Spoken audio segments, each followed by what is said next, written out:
Hello, hello, hello! I am Kazasagi Usagi, and I'm here with more Pyre. Let's hop right to it. Following a successful outcome of the liberation rite, you find Gertrude muttering something to herself. You can hear some the words as you approach.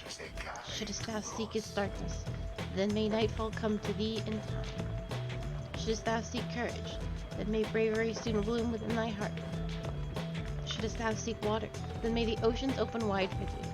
Shouldst thou seek fortune, then. You recognize it as the bog benediction, but you have never heard it said aloud. Then Bertrand sees you there and cuts short the chant. Care to explain thy presence, reading one? We were amidst invocation, which we must now begin anew. 'Tis for the Worm Knight, if thou needest know, to speed him on his homeward journey. The Worm Knights are a distant kin, unlike their ilk, ours have but passing interest in the sea. There within the depths we have long since seen that which is to be seen. Nevertheless, the distant kin is kin. That foolish Worm Knight, surely he could have never survived his years if not for divine aid. Thus, we provided him more.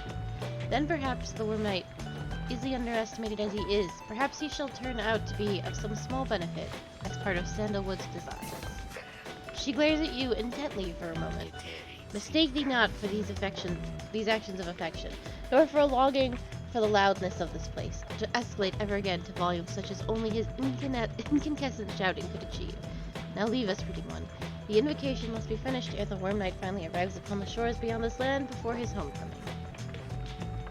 She turns away from you and then begins her chant again. Shouldst thou seek shelter, then may the elements be merciful to thee. Shouldst thou seek kinship, then may the thy kin hold memory of thee. Shouldst thou seek darkness. You leave her to a benediction. The Worm Knight's absence is already felt. You know, however, that he will strive with all his might on your behalf there, on the other side. And he left his shield behind. Gilliman did not want it anymore.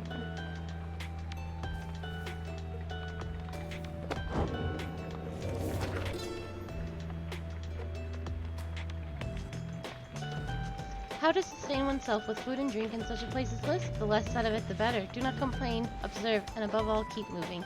Sources of sustenance avail themselves to those with keener sense. In warmer climates, such as ground and break of day for subterraneans. In colder places, dig for them, give them purpose. Drinking pools are rare, but moisture in abundance. Outside of the sand folds, some is poisonous. Take only what you need.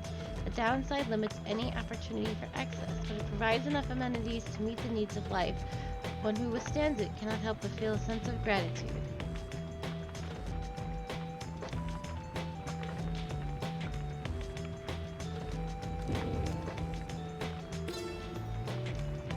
I myself Oh, hello! Hello! I myself, Hawaba, did form the dissidents under the simple tenet: those who do not belong, belong. The other scribes, some of them showed at first reluctance to allow an imp, and one accursed, to designate one of the 9 Trilobites, but Mur, the honored one, stubborn as he was, stood by my side. In time they came to understand, for I remained, as ever, at their side, a living bit of proof in their absurdity. The dissidents are an extension of my oddity. Those who do not adhere, they are not to be discarded, underestimated, or dismissed. They are necessary as those against whom they rebelled.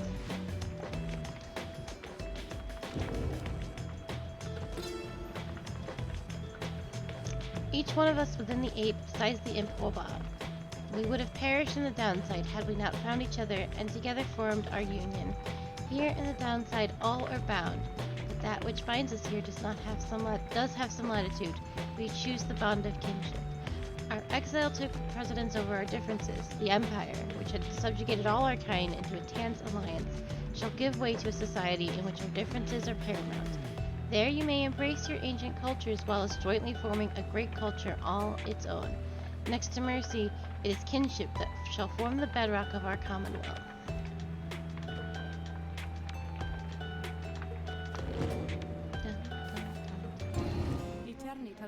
You bring me a reprieve from solitude. What seek you in exchange? Alright, let's fail the scribe trial for a bit. They're like warm-ups, but really hard warm-ups. Very well, Let us consider whom among these idiots is worth my limitless time. Let's give you something better.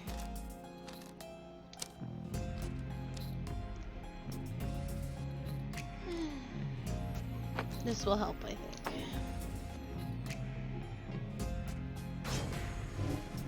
You asked Sandra to administer one of her special trials for Bertrude. The bold bog crown, then? She does have some potential, I should think, more so than most of those with whom you share little residence. Then let us bring her forth.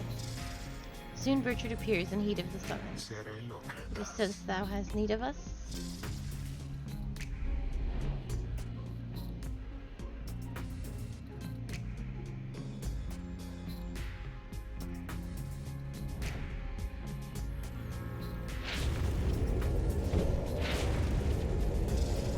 The apparition Sandra appears and unfastens her mask. Listen well, crone. You answer to me here. How very eloquent. May your vast experience exceed your knack for pleasant conversation. I trust that you shall have little trouble here without the benefit of your more communicative friends. Now come.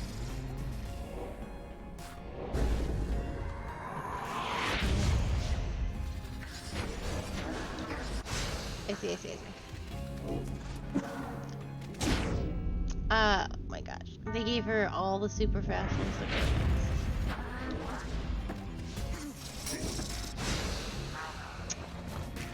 It's gonna be hard.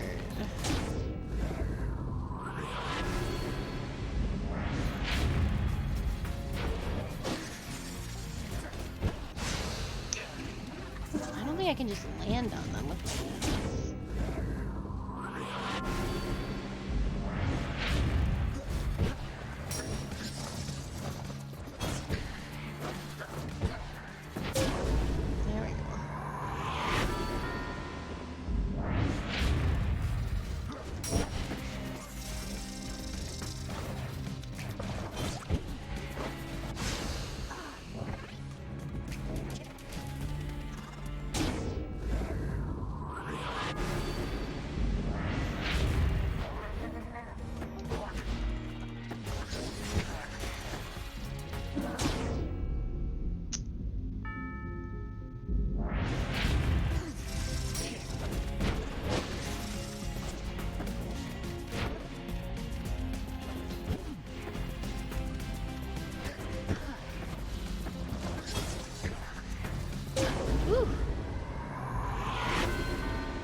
Oh, fuck.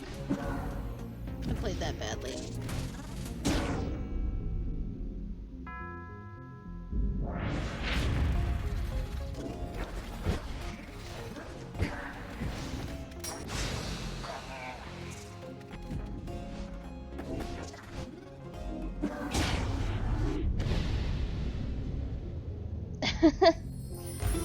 Thank you, thank you.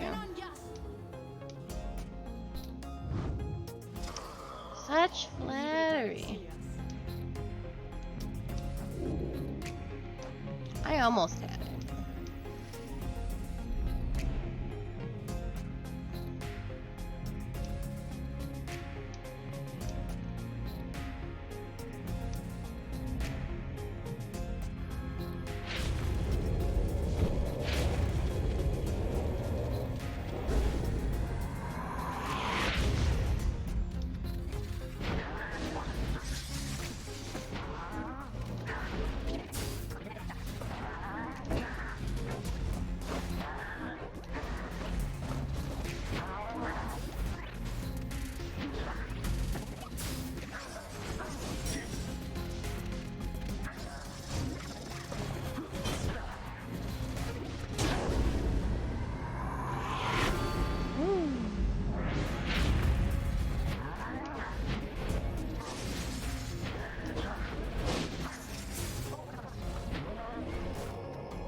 Ugh.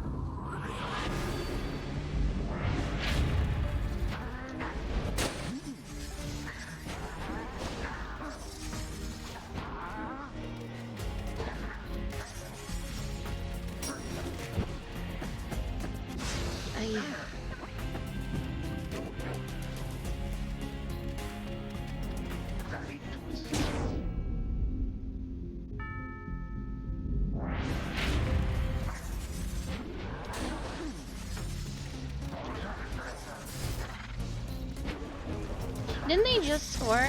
They get all 3 of them back. It sucks. It's really...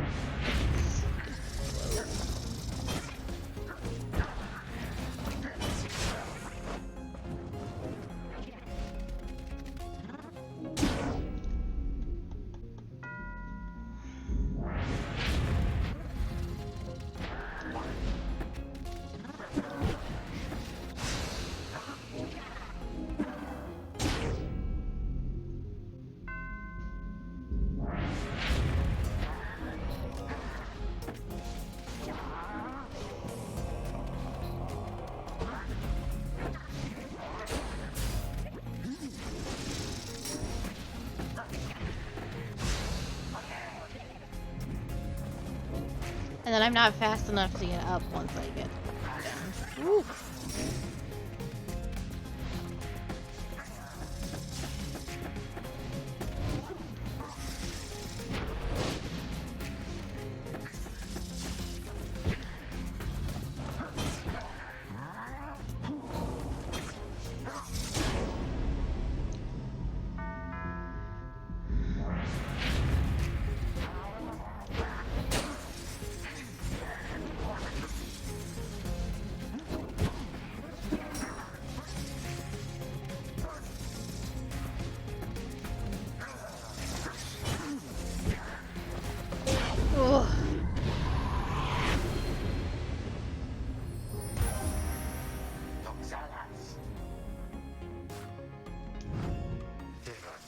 A simple test, undeserving to be called a challenge.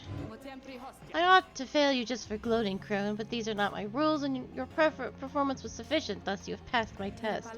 Congratulations are in order to you and your lovely reader. Now farewell. I still think Hedwyn's was like the worst of them all.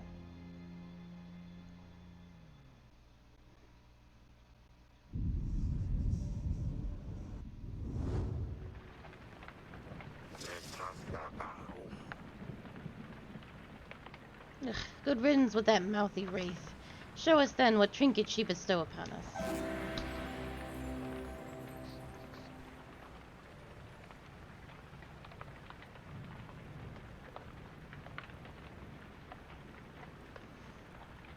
Oh, that is pretty sick.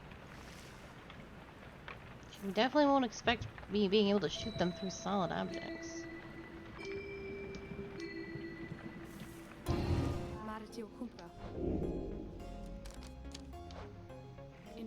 Why are you doing this? Reaching out to me again, like this? I've been abandoned in this plastic rock more times than you could count, Peter, and each time I have laughed off, like so. She laughs. I fear it will be different this time. Before I knew that someone else would come around and pick up where the previous idiot left off, but now? She scoffs, then falls silent for a time. Well, it seems there may not be next time after this, if what I am to understand about the stars out there is even half the truth. So then I can anticipate an eternity of utter solitude, without even the blasted rights to keep me company. Understand that while I may be an apparition in a glass to you, I yet retain a shred of self, and do not happily foresee that outcome. And yet, you keep coming back to me like this. If this is all in service of a torment, then you are most cruel, O lovely reader. Commendably so, I have to say. So then, am I to understand you wish to spend more time with me thus, knowing full well the stars are soon to put an end to this little affair? As if in answer to your question, you feel what seems to be the Beyonder crystal itself.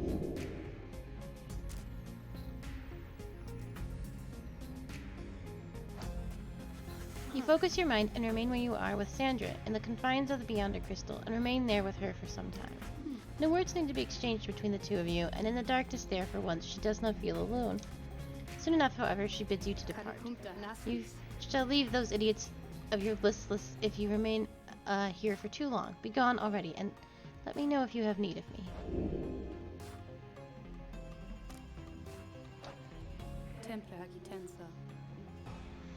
Come visit me again sometime.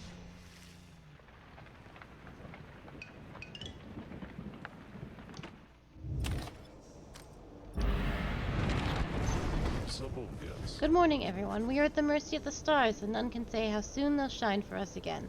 Let us recover for a while at Moonlight Aclove and decide how to proceed.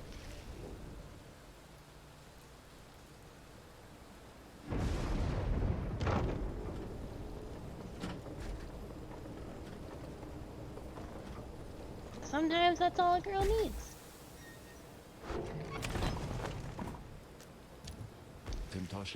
Best make yourselves comfortable as possible here for the time, Nightwings. The rites ought to commence again before we know it. Until then, be well. Thus, you and your companions remain on the mountaintop, waiting for the stars to shine again. The cycle of the rites is ending. The news that Volfred and the lone minstrel revealed to you now threatens to disrupt the group's resolve. Who most deserves their freedom? Could there be any hope for your revolutionary plan to change the Commonwealth if too few exiles manage to return? These questions hang like a fog over you and your companions as you linger there on Mount Eladel. For now, the exiles of the Nightwings vow to stick together. For as many opportunities as they shall have, many moons pass. One cold evening, Volfred finds you off on your own. Well, my boy, it's time once more. Come see. Volfred indicates the sky, and through the snow you see that he is right. Soon, all of your companions are gathered, and Volfred regards his group in a steady manner. As you all know, I have refrained from participating in the rites myself.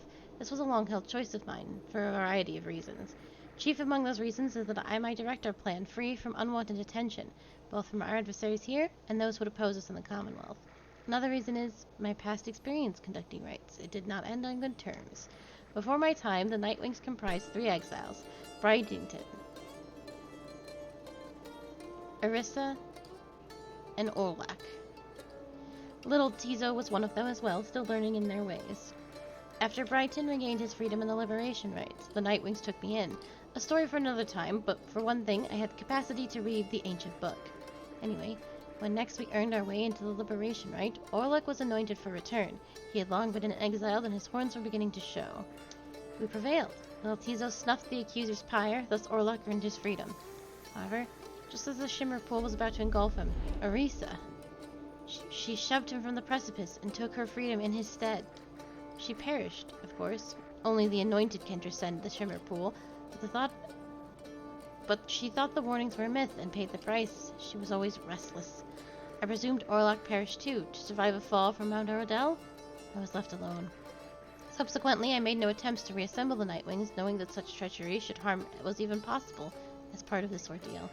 I frankly still do not hold Orisa entirely at fault for what transpired. I hold instead the Commonwealth responsible, for it put us in this desperate situation. And I resist the urge to think the rights may partly be to blame as well, for pitting brother against brother, sister against sister. Volfred breathes a deep sigh. Now I see Orlac yet lives, and a time when our plan is already in motion. And even the stars are fading, perhaps a signal that the scribes themselves know that the Nightwings are divided and they do not approve. But I chose to take it as a sign that we must act. The scribes have put us in a set of circumstances where each of one of us may rise to the occasion. The Nightwings and our plan all need all the help that they can get, and so I have made a decision which I wish to announce to you all. In the name of the Nightwings, and reader, by your leave, I would conduct the rites again. Long have my skills languished in the matter, I admit, though I trust I shall regain them soon enough. While I once vowed to never conduct the rites again, our present situation calls for all resources to be brought to bear, so if I may be of use during the rites to come, I shall avail myself. That's all. Now then, our reader shall determine where we are headed from first light. Volfred bows his head to everyone, while the others exchange looks, then one by one salute him in turn. Volfred stands ready to conduct the rites again. Yeah, I thought that would eventually happen. Ugh. Once more do the stars shine bright in the night sky, revealing several paths for you to pursue towards salvation. The stars themselves await the will of the Nightwings.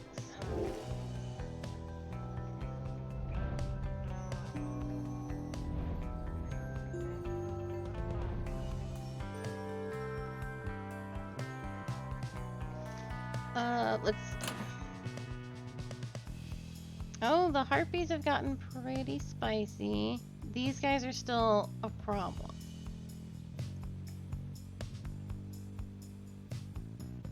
These poor people.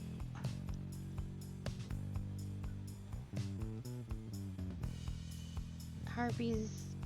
Oh, I love crushing this dude. Harpies...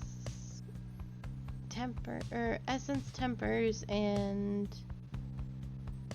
dissidents seem to be the big contenders.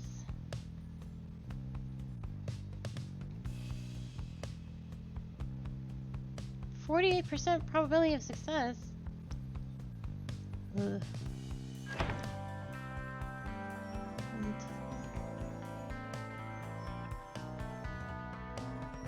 Oh hell yes. I'm gonna crush this nerd again.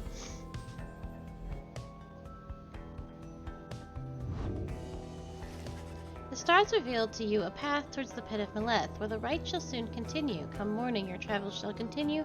For now, everyone needs rest.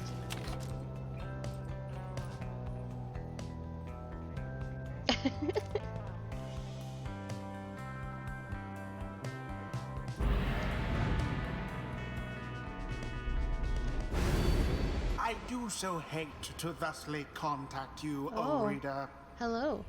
Yet an awful rumor reached me recently that you have within your retinue a traitor. Oh. To the Nightwings and the Commonwealth alike. But you would never harbor such a traitor, now would you? Never. I trust your time within the downside would have taught you that.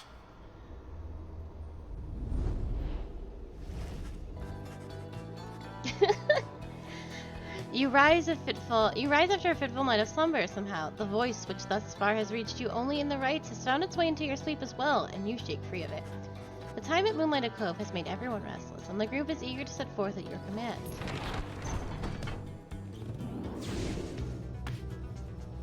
I imagine he's talking about Sandalwood.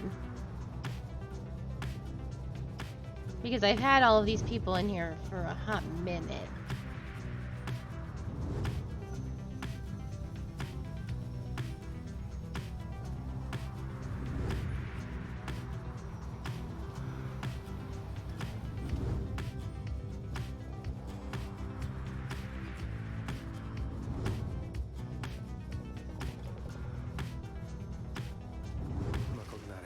A gloom hangs thick above the pit of Melith and all around it. You are brave to seek your adversaries here again, reader. Thank you.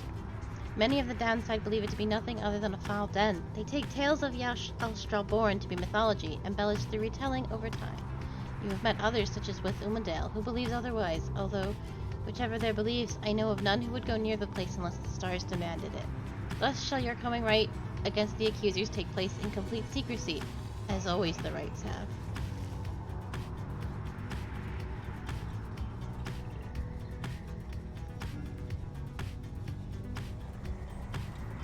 Oh, who should we have go next? Oh, I think Rookie, probably.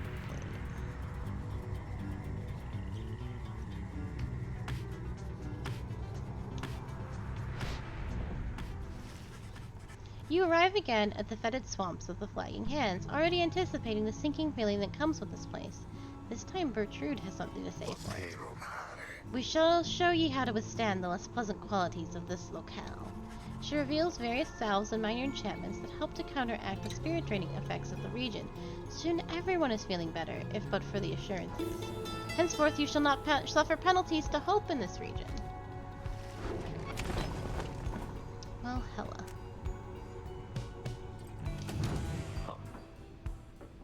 Hello, sir.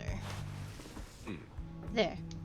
Volford appears to have finished sealing some sort of document. He smiles as he approaches you. Hello, my boy. I was just on my way to make a drop. Report a bit of progress to our supporters on the other side, should like to know. It is not clear to you yet exactly how Wilfred is able to communicate with agents in the Commonwealth. We have our ways of making certain that such messages manage to make their way to whom they need to reach, most of the time, at least. It's not exactly the most dignified of methods, but the messenger imp is as hardworking as the rest of us, or dare I say more so. Most imps lack the capacity to do that job. They, of course, cannot traverse the outer boundaries of the downside, but they can squeeze much closer than any of us. Wilfred offers to tell you more of this process. It seems that he has been using certain imps to relay messages to his agents of the Commonwealth for some time now. From that point, we depend on certain other means. A trafficker like Rookie would likely be familiar with them. Then my agents intercept the messages as they arrive. The messages are coded in the off chance they reveal themselves before unwanted eyes, but even still, my agents put themselves in great peril there, supporting our cause and our plan. I could not ask for a more dedicated bunch. A shame we cannot meet them separated as we are. If we succeed in our endeavors, it shall be thanks in no small part to them. They have identified hundreds of citizens grown loyal to our cause, found hidden corners where they can speak freely. Their goal is to grow in numbers while remaining safe. For we cannot resist the Commonwealth if too few citizens stand with us, whether due to apathy or fear or lack of willingness to see our nation as we do. Some of these agents I have known for many, many years, since long before my exile. Many were former students from my days of teaching Commonwealth doctrine. It was clear then who among us did not make the common view. These days, I report to them on progress, and they, in turn, report theirs back. From that assessment, I update the estimation of our planned success. Our chances of success increase substantially each time we liberate one of our own. But those loyal to us in the Commonwealth slowly gather strength regardless, knowing of our efforts. Thus do we inspire each other, not unlike the dynamics which I see among the Nightwings here. Now, good afternoon then, reader. I've a delivery to make. He strides out of the wagon bearing the sealed message.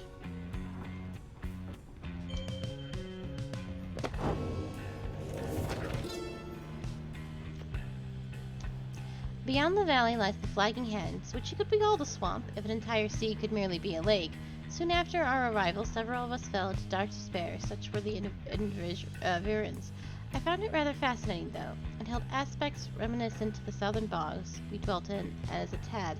We grew accustomed to the dampness of the air, and grew to savor certain twigs and beetles.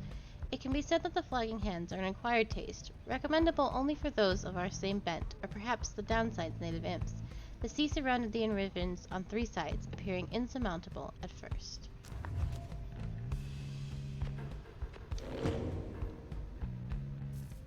Oh, there was more. Oh.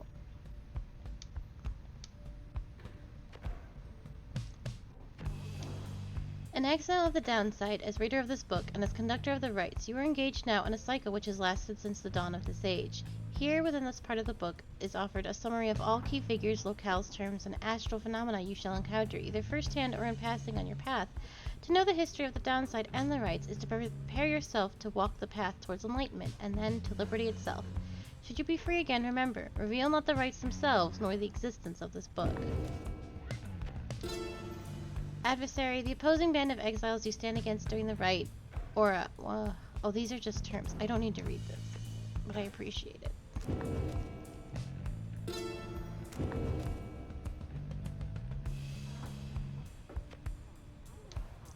Golgotha, known as the Master General and the Nomad Scribe, he wields the legendary term shield Oath-Taker. Hubbub the Swallow, known as the Accursed and the Imp Scribe, he possesses the legendary Wings of Misfortune. Jarmar Manymane, known as the Alpha Chief and the Curse Scribe, he wields the legendary Jawblade Kneebender. Lusoren, known as the 100 Minds and the Sap Scribe, he wields the legendary staff, the Genealogy of Solaran.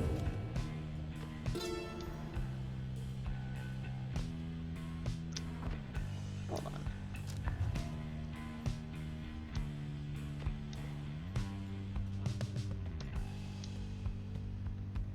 I actually don't know how to look at the other pages when they're written on both sides. It's fine. Some more terms. And the terms. Alright. There we go. That is everything.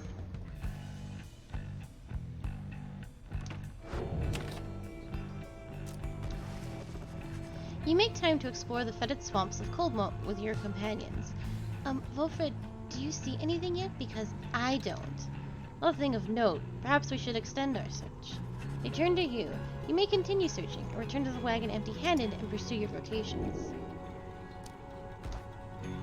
You spend more time exploring unchecked nooks and corners of the area. Unfortunately, you find nothing of value as the day begins to grow dim. You have little choice but to return to the wagon. Oh, beans.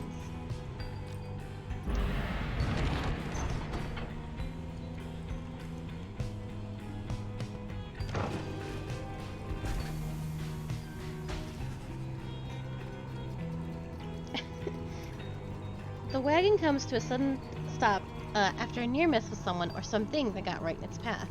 At first you see no sign of whomever or whatever it was, but then a voice rings out from the opposite side of your path. Your friendly yet somehow aggravating tone leaves little room for question as to who it is. Hey guys, maybe watch where you're going a bit more next time, I guess? You must have scared Dad half to death. I mean, just look at him. But it's good running into you like this because I got for you a real special deal. We got some pretty out there stuff and it's been slowing us a bit, to be completely honest. Something about him, I don't know, just Dad hasn't been himself.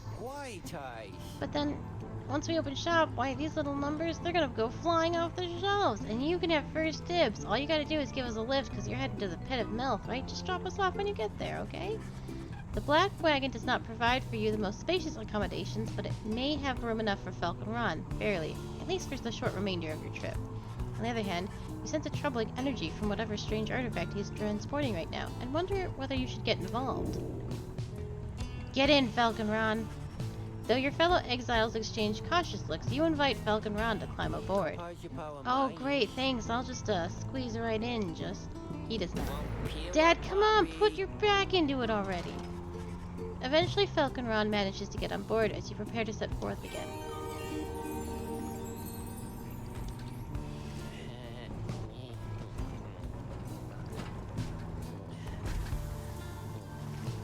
After what feels like an interminable trip during which Falcon Ron did not even once cease to speak of matters relevant only to him, you reach your destination.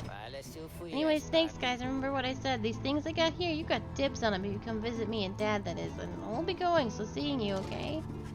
Whether from Falcon Ron's ceaseless drivel or the ill effects of his cargo, everyone is left feeling out of sorts. Fuck! Damn it, Falcon Ron!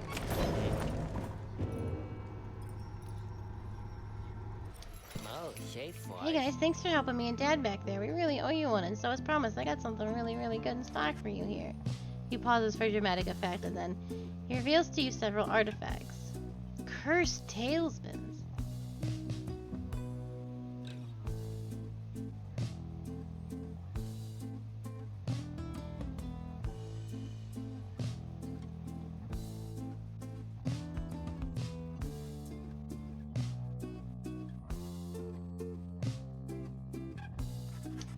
They animate with energy that cannot be completely healthy. Nice, huh? You guys want first dibs on these bad boys? And I can tell you what, they're gonna go fast. I have no money, Falcon Ron.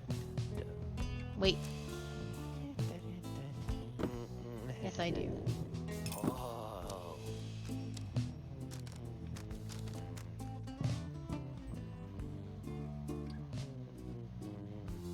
Cannot be used by worms, harps, or crows. This is actually not bad. I probably won't use it, but I do want me a cursed tailspin. Yes.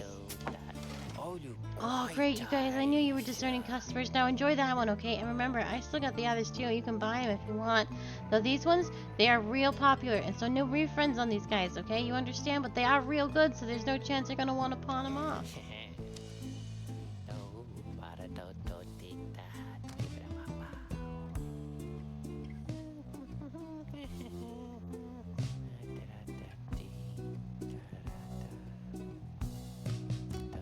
These are neat.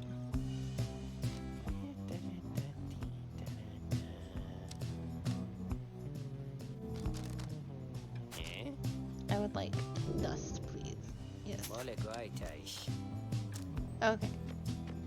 Goodbye, Falco. Happy They're Figgy leaving, Dad. Thursday. Just look at how much we got this time.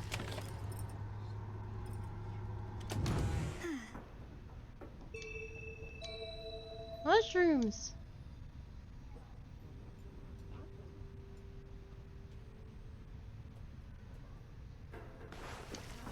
Faye seems to be speaking to herself again. She is unaware of your presence, or shows no signs of it. Mercy, freedom, they are intertwined. Mercy shall engender union among all different kind. Mercy shall engender union among all different kind. She is reciting passages from the Book of Rites, though to your knowledge she cannot read. Freedom to the worthy. The downside cannot let us all go free. Thus freedom to the worthy. Is that not so, O Saint Teresa? Is that not the conclusion which you've formed with your 7 most trusted friends? She pauses for a while, as though listening, and nods her head from time to time. Yes, I see. I see. Well, I am ever grateful to you, Saint Teresa, for your guidance and your presence. And I wish all of your friends safe passage there among the stars. It must be so very beautiful out there. With your wings you can fly freely, can't you, Saint? You can visit me at any time. Come and go as you please from the stars, all the way here. You do not need a pair of wings in order to be free, you know. I know, and yet sometimes I wish I was like you, or like Miss Pamitha.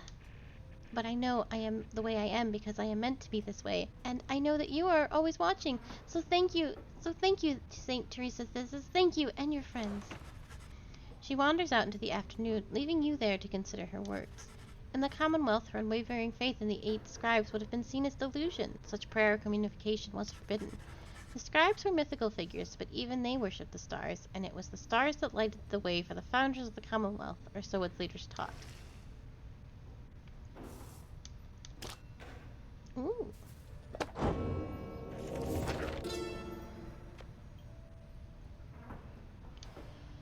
If there is one celestial landmark in which I would never again wish to tread, unless of course the stars beseeched me to, it was the pit. 'Twas dark in there beyond all reckoning. If not for Melithus, the sorceress lantern, all of us, we would have been lost.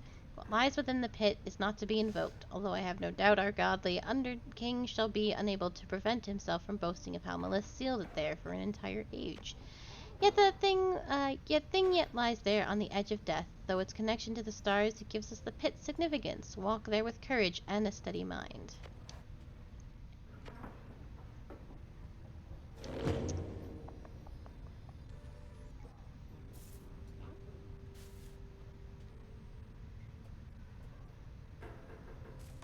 So now I have a mushroom to sell. I knew you'd be back, guys. Give me more dust. Thank you much.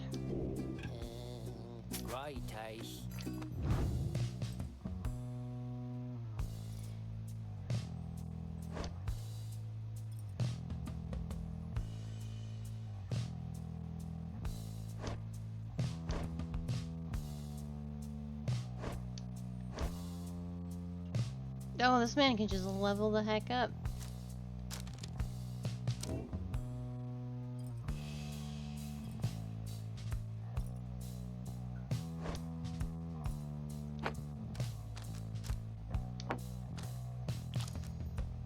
Got a rock.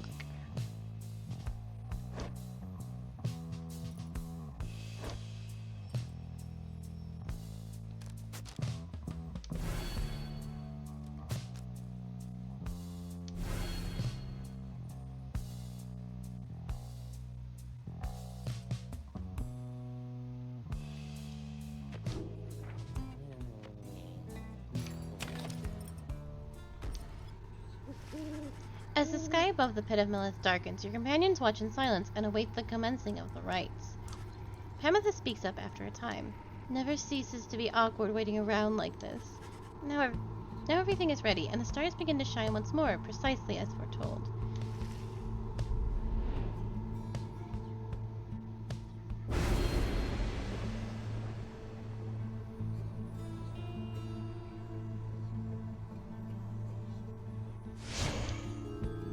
No. Just no.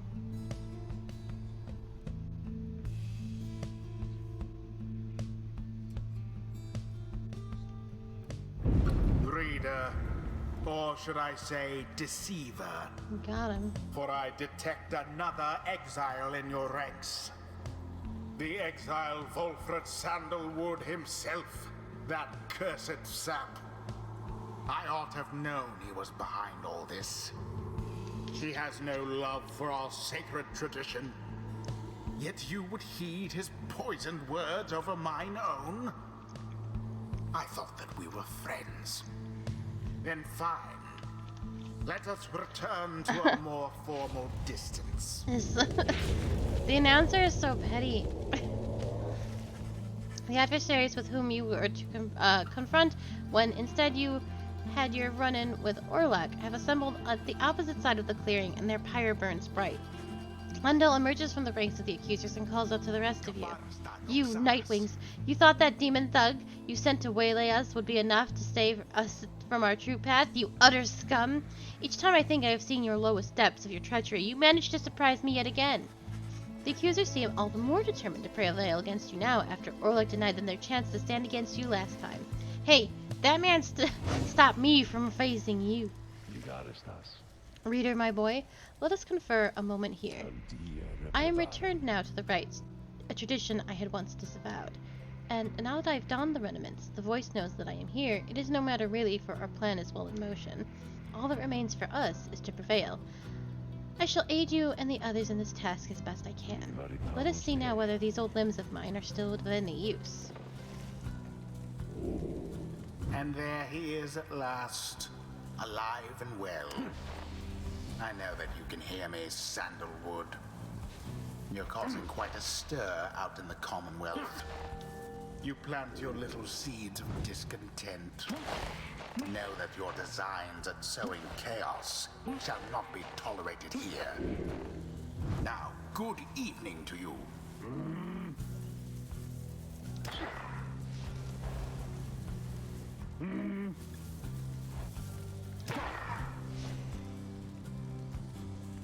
So it forces them to throw it.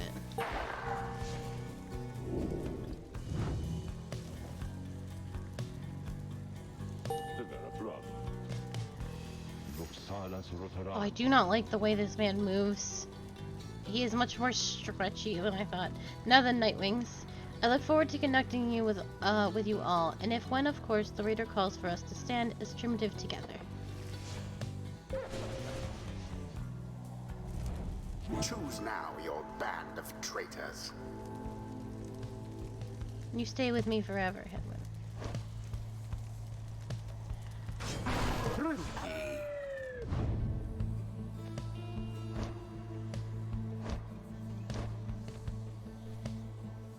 Oh, come on. Dunk on these fools. I should do him out of... Wolfred. It is done. Tizo is fired up and ready to take on the accusers. Come on, Nightwings, we are prepared for you. This is actually not a good team. I am about to get dunked.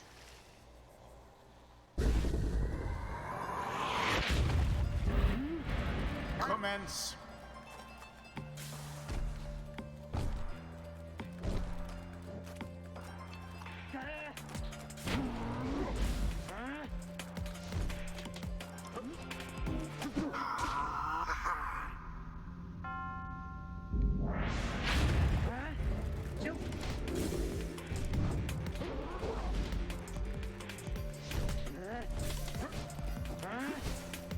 The first of many banishments.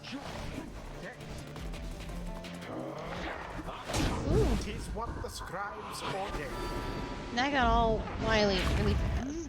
Uh-oh. Didn't see it coming. Accusers banished to the last.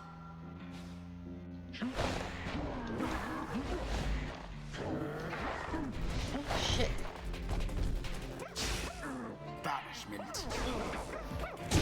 Ooh. Splendid.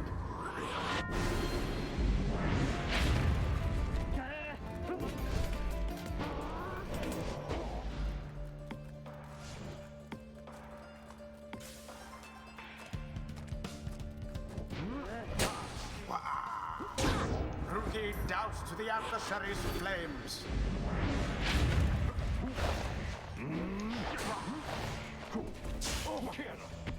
I'm having a hard time with this man.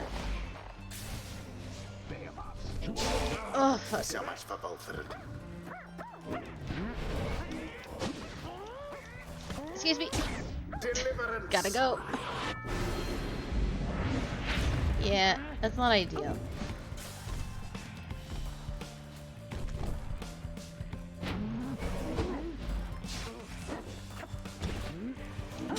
A daring display. Flinging the orb into the flames like that. You elude banishment using such tricks.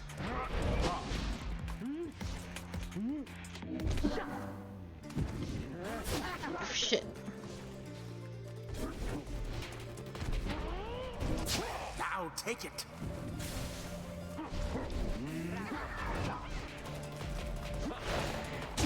The orb quenches the flame. I hate playing with Wolf. Fire shall soon be Excuse me. ashes on the ground. Excuse me, excuse me, excuse me. Excuse me. Verily.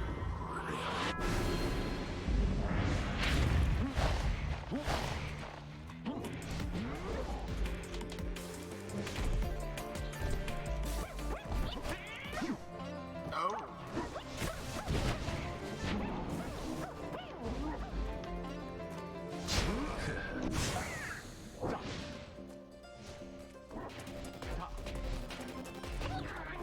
Oh, Your flames grow weak. I'm at such a... Excuse me. Such zeal. Exactly by the book.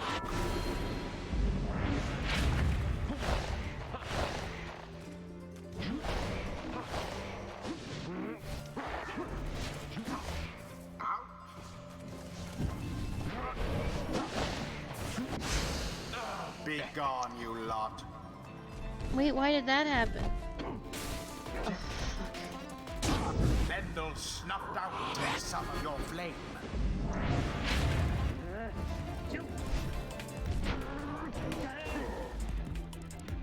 Fucking hell.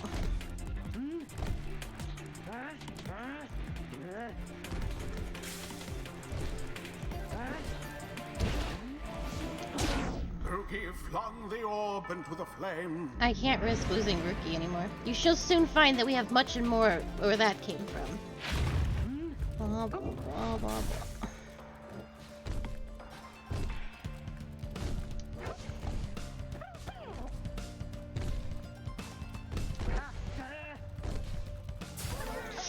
Out with you all. Fuck. That's it. All That's a the loss. Nightwings banished, and it is done. The accuser. I scored so many times, but it was so richly slow. deserved victory at that. I'm so angry. The rite is ended. Trasetastium. You low-life Nightwings, may you savor every taste of the bitter defeat that we prepared for you this eve. And know that this is only the beginning, for I trust we shall soon meet atop Mount Aladel, where I will be rid of you at last, and rid of this damn place besides. Yeah, well, I got nothing, but I'm still real mad, let me tell you. The eight scribes Dude, bless us with their it was like ways. playing with two, because Wilfred was next to worthless.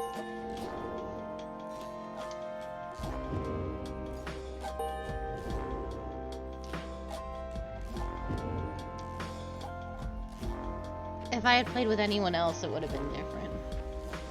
Until the stars align.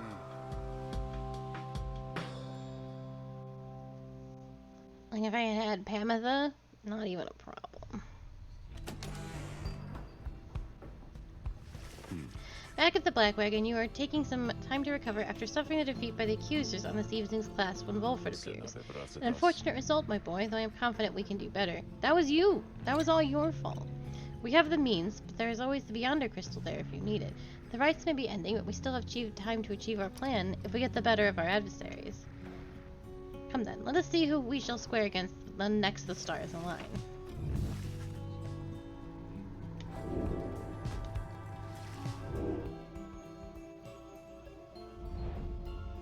Need to fight the birds, I think.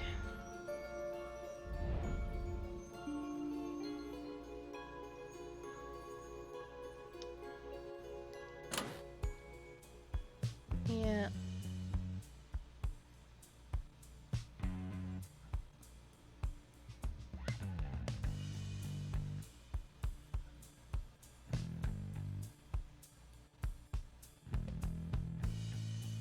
I don't know if they'll be there.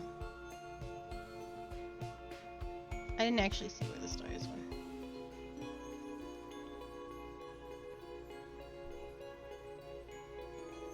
There she is.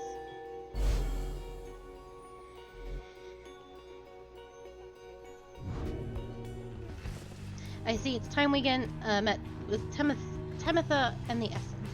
We can make for the Ridge of Goal at first light, my boy. Let us recover through the night for now. It is too late to do much else.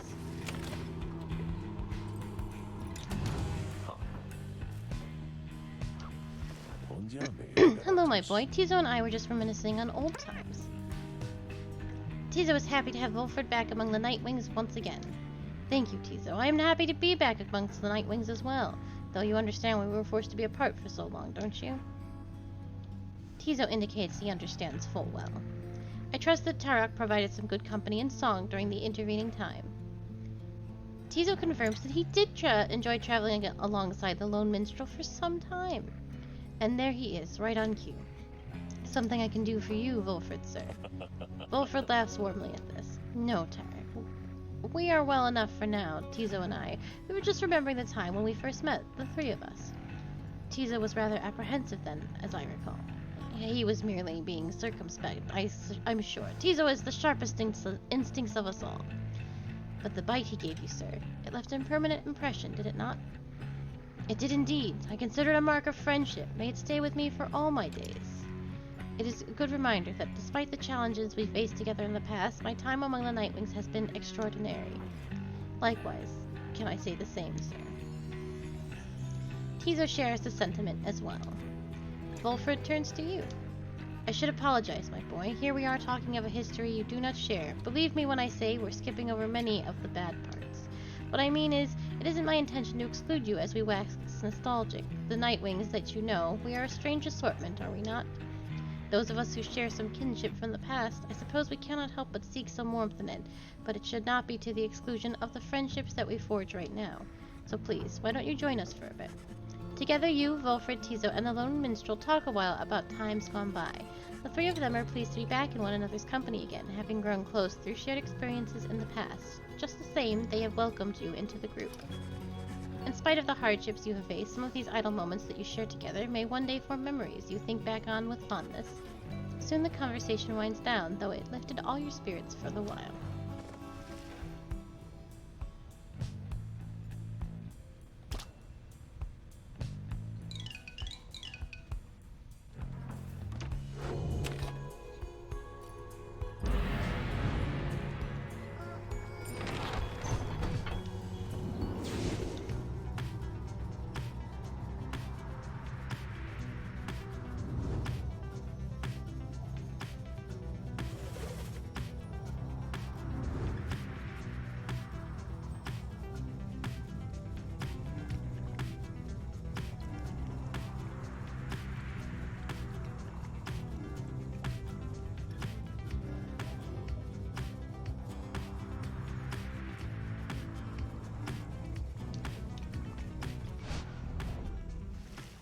You make a successful landing in the Downside Prairie near the southern edge of the Downside. Memories of having met Hedwyn, Jodelle, and Ricky come flooding back. You now should have some time in the vicinity before continuing onward towards the Ridge of Gold by land.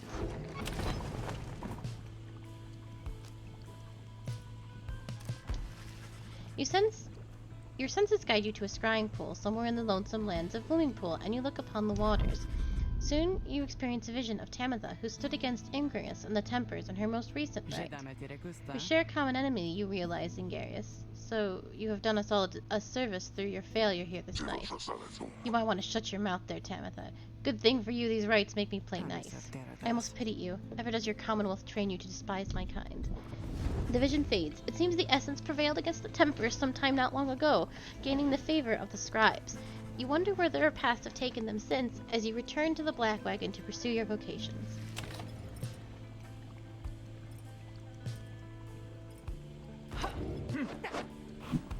Well, you are not going to get any better by coming with me, because you are no longer allowed to do that. So I'll simply waste my time with you. Certainly, I would appreciate your point of view. You and Volfred review what observations you have made thus far about the various primitives you have confronted on your journey. He has keen insights about some of them.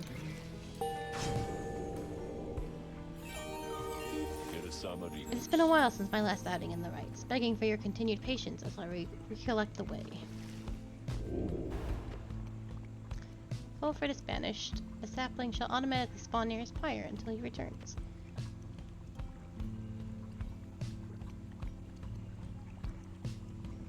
Oh fuck. Where was this shit?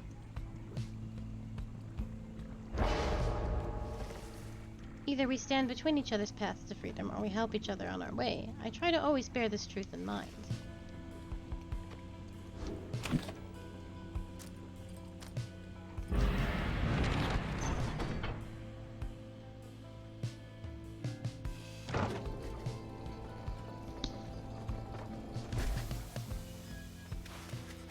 Deep in the lush overgrown of downside Pyre, you find a messenger imp looking to bring you the latest news and rumors from the other side. This time around, the imp brings tidings of Sir Gilliman and what happened to him since his liberation at the fall of Solam, when at last his self-imposed exile came to an end. You learned that his return to the Commonwealth was met with much rejoicing, and that before long he was promoted to the rank of Veiled Captain on the Blood Border. And yet, with tears welling in his eye, he did refuse the post, stating that he no longer had the heart to fight against the high-wing remnants as he once did. He then cast down his helmet, and when next anyone saw him, he was among Volfred's agents, having joined the revolution to reshape the Commonwealth from within. You thanked the messenger imp from the report and saluted crisply and surely Gilman would have soon, as Gilman would have. Soon the news has everyone in the wagon talking. Do you think that one day I can be as brave as him? Because I don't always think I can. Hey, I can tell you one thing. Sure is quieter without him around, right everyone? Noble Gilliman made the gallant choice, it seems. Our plan comes closer to fruition, though, his good example and support. I hope he's feeling more comfortable in his own skin these days. Glad he did the right thing. Tizo feels inspired by the news of Gilman's selfless actions. One of the Sea Dominion's own, laying down his arms and by his choice. I'm honestly surprised, even having known him. The tears he shed ought to have been bottled and thus set aside for use in various cells. The news of Gilman's liberation fills you and your fellow exiles with newfound resolve.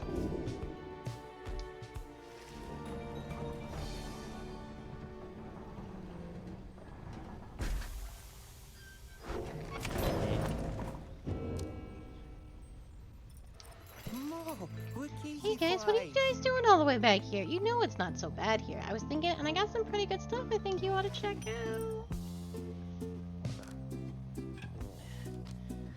I have mushroom. You like mushroom? Great taste.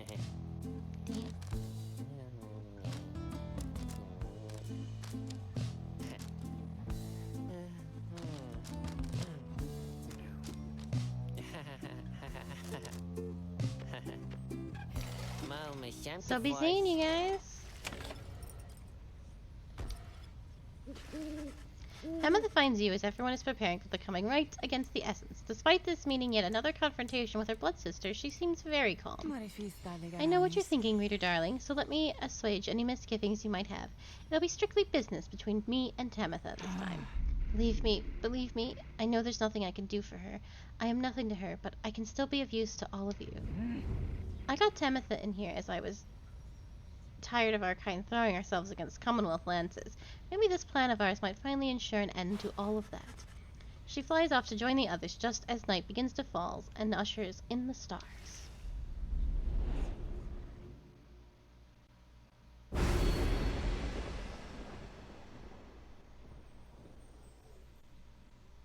No.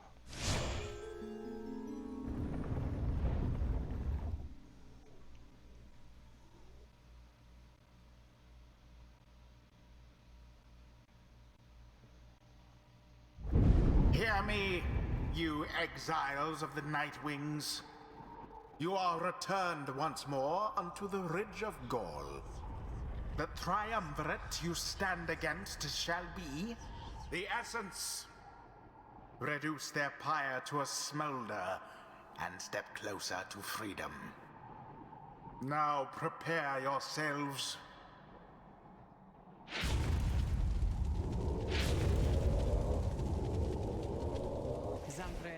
Once more does this Commonwealth filth darken an already inauspicious night.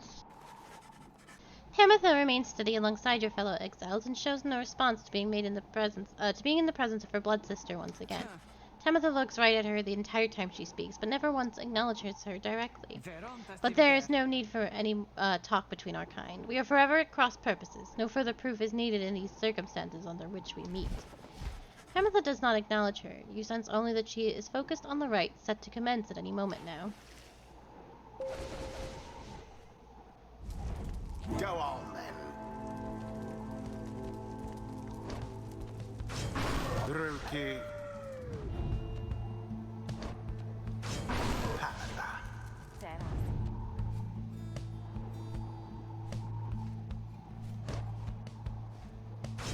Tizo. It is done. Tizo is fired up and ready to take on the Essence. Come forth, you Commonwealth scum. Sisters, show them no quarter.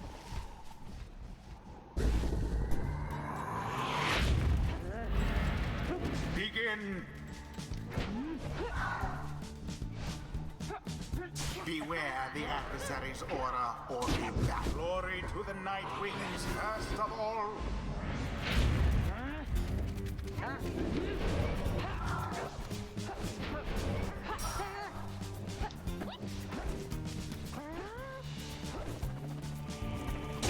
Splendid.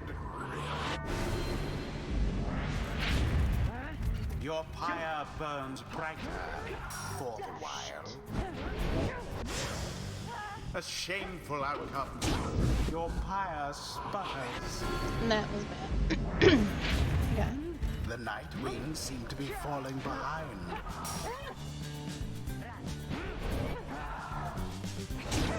Bask in the purifying flame.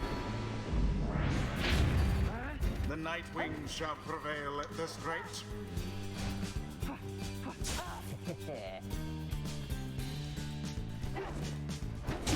Her wings have served her true. You blasted Nightwing, so desperate to protect the people who discarded you like trash that you are. Come then, let us show you.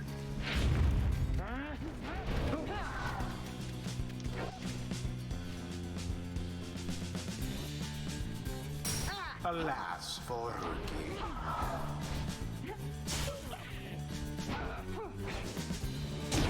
Glory to the scribes.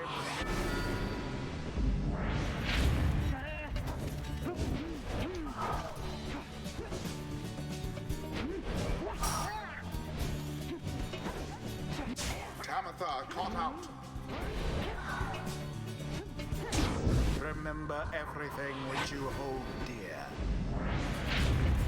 Now go on, just once more.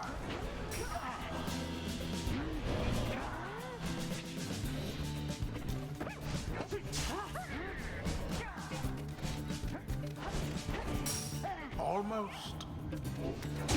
Tamitha thrusts herself into the searing flame. Oh, that was wily.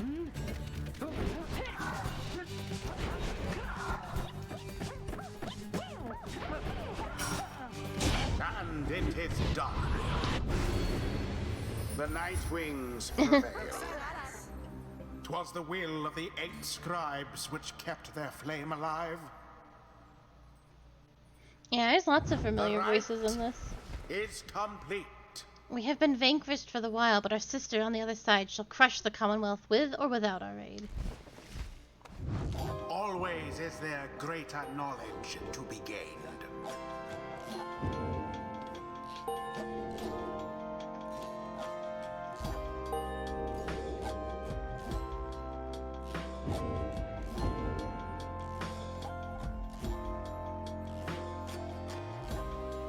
Until the stars align.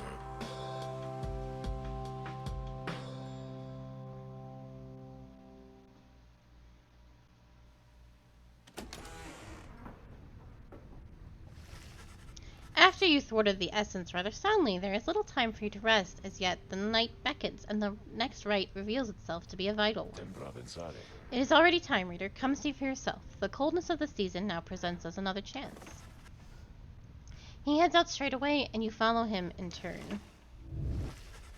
Indeed, among the remaining stars, you see one with which you you are now familiar with burn ever brightly.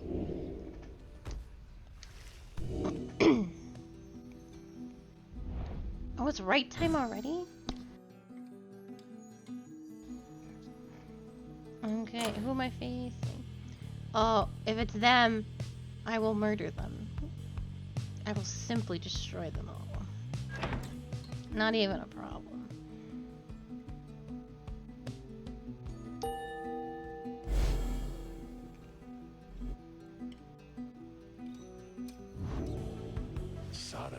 Already are the Nightwings summoned back to Mount Eladale. Picture the rites as a wheel broken free from a black wagon. It is turning uncontrollably and soon shall reach a sudden stop. We should have several chances left for someone to go free, either us or else our adversaries, but not both. What is at stake each time is further complicated now, I must admit, knowing we have so few opportunities remaining. Those whom we send back into the Commonwealth, should our plan somehow fail, they may look back upon their exile with fondness. So returning to the Commonwealth is not inherently a mercy, I don't think. Moreover, there are also those among us whom we count on to prevail in the rites. We need them on the Nightwigs just as much as we need them in the Commonwealth. We cannot simply grow our numbers here, given the circumstances. And so, who stays, who goes, these choices affect us all. No pressure there, my boy. Now, I don't know about you, but I shall go and take my leave for now. Let's set forth again at daybreak. I think I've really beamed myself as far as who is left. I think I leveled the wrong people.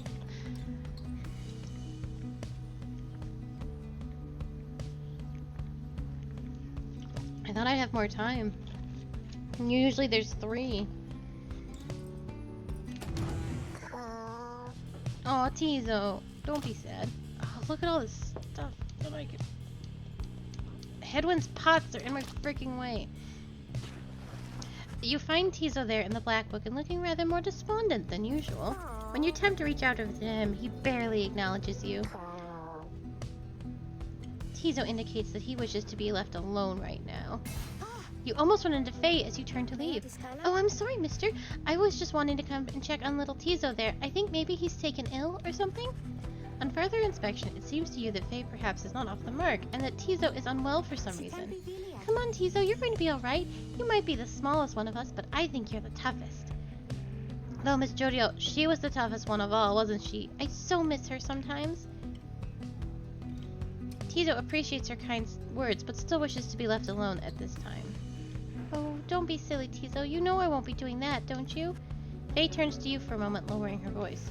Mister, I think Tizo would like a bit of privacy, if you don't mind. Though I don't mean to be rude. It's just Tizo, well, I told him not to eat something. There was this, well, I think it was a mushroom maybe, growing in the corner over there. So, I see Tizo sniffing it, and he's always hungry, and usually I try and feed him, but this time I told him no. Because I know my mushrooms, and whatever that was, I think it was a mushroom, but it wasn't one I know. Well, Tizo ate it anyway. Tizo corroborates Faye's recollection of what happened. And thank you for the sippy, Sprayly. So, anyway, I think that he is going to maybe, cough it up, I guess. I think maybe any moment now. Because when I eat things I thought were mushrooms around here, I cough them up as well. But they made me rather sick, kind of like Tizo over there. I hope that I'm not being inappropriate because it's not polite, maybe? Oh, come to think of it, Tizo, why don't we go outside? Because then I won't have to clean up after you. And like the last time when you ate something, I said maybe you shouldn't, remember? Tizo indicates he remembers full well and regrets not heeding Faye's food-related counsel.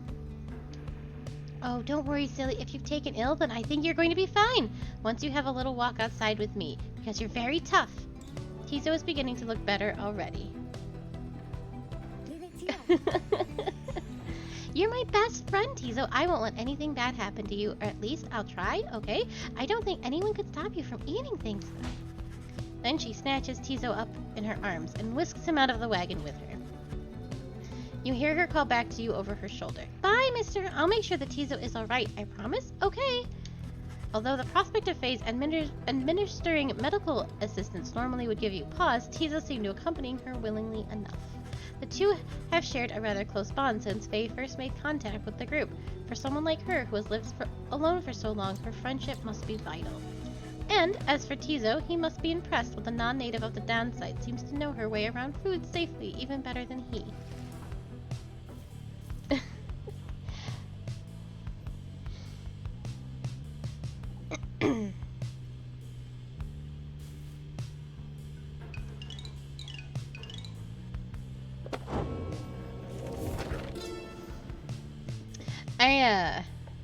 I'm not too bad. I don't have a lot of range, but my cannon is usually pretty good. I used to do a lot of acting in high school, but I was told a lot of times that because of the way my voice sounded, that I wasn't a good fit for some of the plays. And then I would actually be a better Shakespearean actress because I had a very formal way of speaking. And they were like, "Oh, you'd be really good at Shakespearean stuff." And I was like, "Well, is this school ever going to do Shakespearean plays?" No, it was not something I pursued.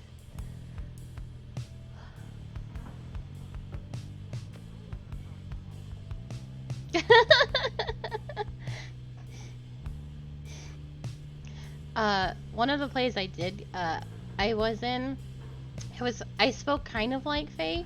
They split my role into two, and I think I've definitely told this story on stream before because I remember Q remembering the name of the play. But I was in a little burlap sack, and I brushed all my hair backwards, so it was really, really big and poofy and like terrible looking. And then I was like covered in like makeup to make it look like I was dirty, and then they put me in a trash can, and I just sort of talked like Faye the entire time in my little trash can. And I don't remember the how or the why, but I was definitely in a trash can. And I remember because I was so small that I had a really hard time getting in and out of the trash can. It was like a challenge, and I had to be dragged off because I definitely couldn't get out of the trash can. I was a little little Oscar the Grouch. The downside is connected to our realm via a single artery, the river named for our prestigious sap colleague, Luce-Loren. The river gushes into seeming nothingness. That seeming nothingness turns out, of course, to be the downside. Its existence undermines thousands of years of thought about the composition of our world. The downside's southern edge we call the Sandfolds. It is a desecrated wasteland, speaking well to this land's lack of hospitality. Here the strength of many who survived the river journey finally fails. If only they could clamber further north, where lies the verdant downside prairie, a better place to perish, to be sure.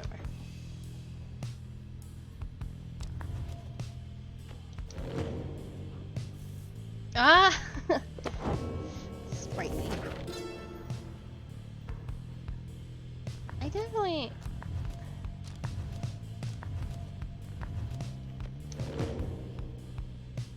Okay.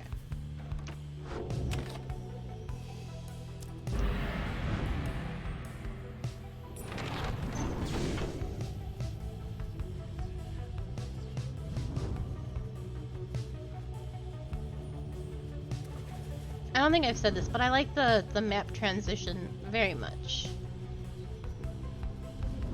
Just sort of bounce.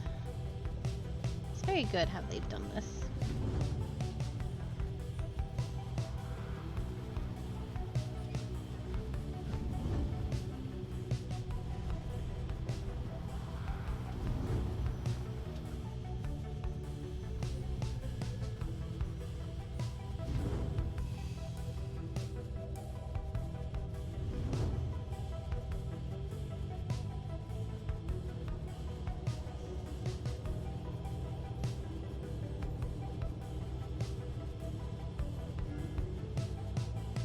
I don't care.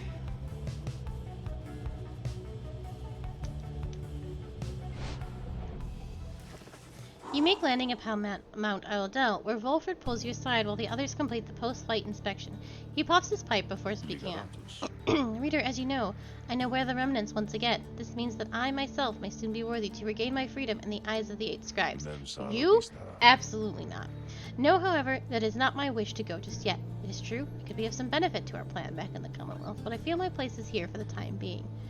Okay, you weren't going anyway. You just got here. You have 2 experience points. Perhaps once the Nightwings are on a sure footing in their path, my time shall come. Those are my feelings on the matter, and I wanted you to know I shall, of course, defer to you. Our path is not to contradict the reader's will. The only person staying here longer than you is Hedwyn, and I do it out of spite and jealousy. Anyway, I trust that all of us, yourself included, shall find our freedom. If not soon, then when all of this is over. I don't even use Hedwyn anymore. Just keep him here. He's my little prisoner. I actually need to... I don't want Tizo to go just yet, and I don't want her to go just yet. I actually want Faye to go, but I think she's too behind in experience points. I'll put him in a little jar, yeah. Nah, I guess Rookie could go. I love having Rookie on the team, though. I prefer it was she. But I didn't try hard enough with her. And that is, I didn't put her in any combat. Oh well. Then Rookie can go. That is okay. Oops.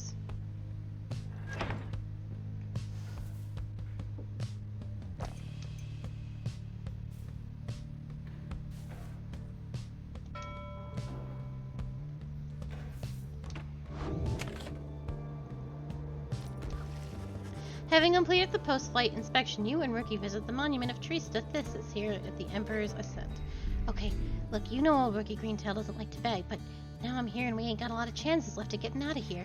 Well then you gotta let me out of here, come on, who deserves it any more than me, huh? Mom's out there waiting for old Rookie to come home. Soon he has finished paying his respects. You return to the wagon in silence, feeling as though Teresa Thissa has shown you favor. You shall soon ascend the mountain, though there is time now to pursue your vocations. Oh, fuck yeah. Sorry, Rookie. Hold on. There's still chance. Me? Oh, of course. Please tell me something I don't know, for there is lots of it. You and Faye go over what you know of the celestial landmarks you have been to, and how their properties impact the Nightwings and their rights. You can tell she knows many of them well by now. She might still just be short. I feel so overwhelmed. I think because the scribes, I think they speak to me and lift me up whenever I begin to think that I am going to fall.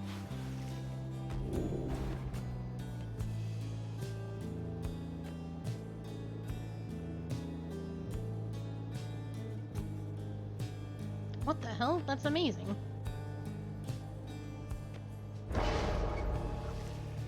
These landmarks underneath the stars, I sometimes wonder, are they fallen from the stars themselves?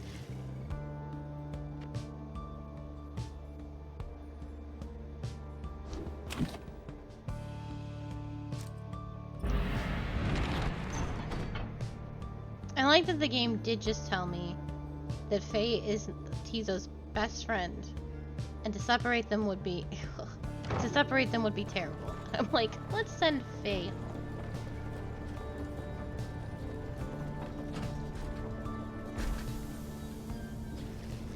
En route to the mountaintop, you pass by a monument of Lu Sharen, and Tizo happens to take notice. Please tell great-grandfather I said hello, old friend.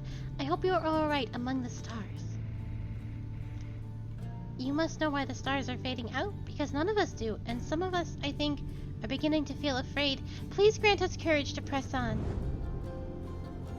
Soon as he has finished paying his respects, as you prepare to continue your ascent, you sense that Lu Sharen has shown him favor.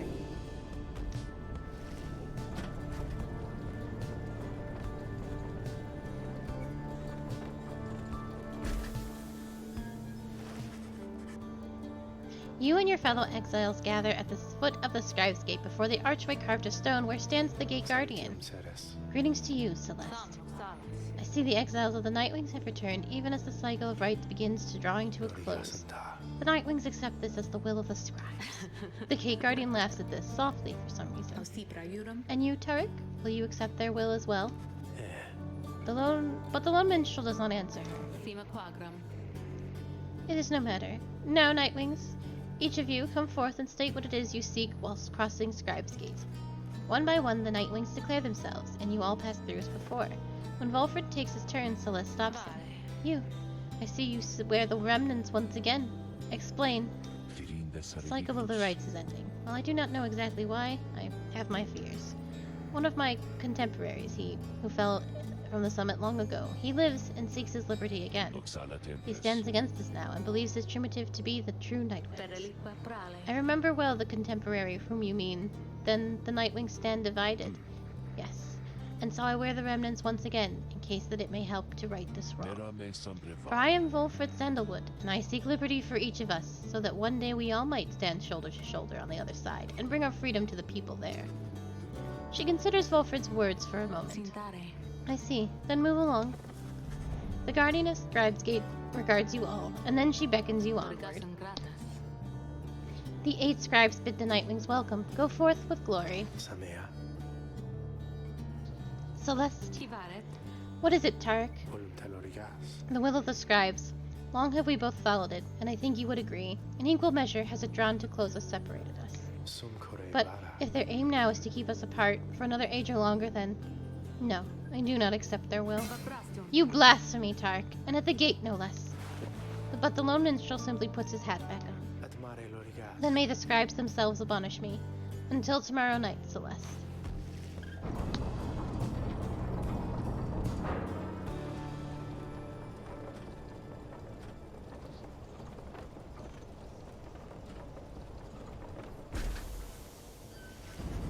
Having reached the peak of Mount Aladel again, you see the vastness of the downside all around you. It leaves you deep in thought regarding which of your companions ought to go free this night, as Sir Gilliman did the last time.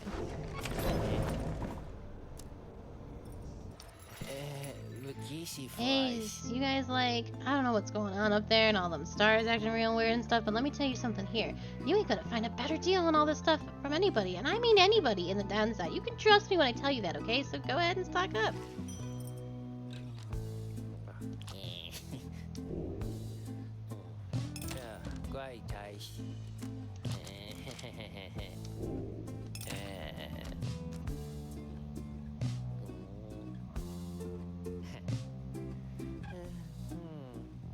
Damn, that's a really good thingamajigger. Pleasure doing business with you guys, so,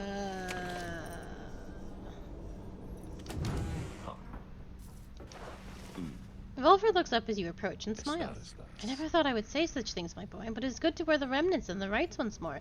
The march of time does have a way of healing certain hurts. Besides, the Nightwings of today, you're a very different beast than the primitive which took me in almost a decade ago. Ours was a primitive of exactly 3. Well, 4 with Tizo, who proved to be an exception, though historically the Nightwings never took on more exiles than needed. I've mentioned my predecessor Brighton, and my former companions Orissa and Ulrich.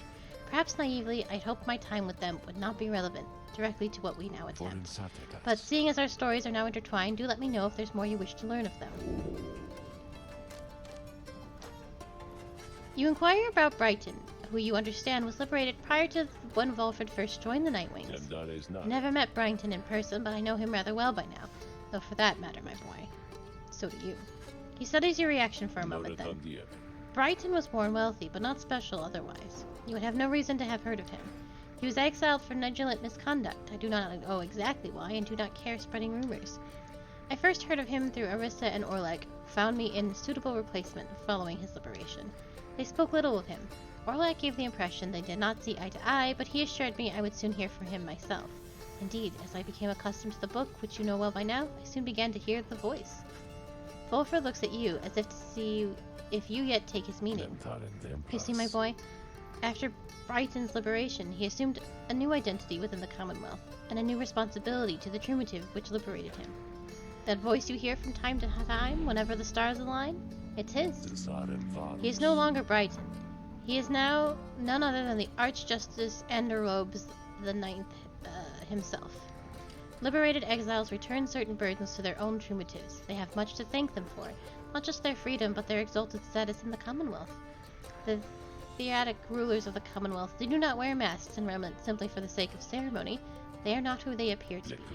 Their public pasts are nothing but a fabrication. Like Brighton, they once were exiles too. Brighton, that voice, he has no love for either of us by now. He knows full well what we attempt to do, yet he is bound by the tradition of the rites. He shall always stand on ceremony and complain, but I think he knows deep down that he is powerless. How ironic that one of such high status in the Commonwealth should be so frightened of some long-forgotten exiles such as we. Anyway, that's Brighton for you. He must have seen in you the potential to be one of his staunch supporters for a time. If that's the path you wanted to pursue, I should apologize. Now then, whom else should we talk about? You ask about Orisa, who you understand betrayed Odrek at the moment of his liberation, but then perished in the Shimmer Pool. I'm afraid you know the brunt of it, my boy, but I suppose you ought to know something of Orisa's past, lest be quick to judge her solely by her actions. Mind you, I would never make excuses for the terrible choice she ultimately made, but her life, I understand, was very difficult. Orisa had been exiled for the foulest of acts. You could see it plainly branded on her face, such was the heinous of what she did in the eyes of the Commonwealth. She was an apprentice blacksmith in her youth, taking up the post left by her brother. He had fallen in battle on the blood border, despite wielding his father's own lance and armor. Her father never quite recovered after this, and had grown cruel and detached. It was Orisa who took the brunt of his fury. He expected the impossible of her. One day it was all too much for her, so when next he lashed out at her, she struck back. She struck back again and again and again. When they came for her, her father was gone, and she was not herself. She was promptly cast into the downside for her crime, but her hatred for the Commonwealth only grew. Orisa always was intense in her demeanor, haunted by her father's memory. More than that, her chief motive for wanting back her freedom was, in hindsight, not a healthy one. She longed to join our nation's enemies, to build for the High-Wing remnants a great siege engine that could shatter the defenses of the Commonwealth and forever end our feud. What she ultimately did to Orlek, it was an act of pure and thoughtless desperation. I do not think it was simply evil, nor do I think it was personal. I often wondered, though, if in her final moments in the Shimmer Pool, she understood what she had done and the depths to which she had fallen. For years, I must admit, I hated her, but now, my only hope is that she found peace, untenable during her relatively short life in the downside and the Commonwealth. Furthermore, I hope the life of Orisa offers some perspective yet to those of us who have not made the same mistakes. Now then, was there something else? You ask about what Orlok was like when he and Volfred first became acquainted. Volfred remained silent for a time. I was very, very sick, you know, when I first landed in the downside. A long trip down the river must have been a little much for me.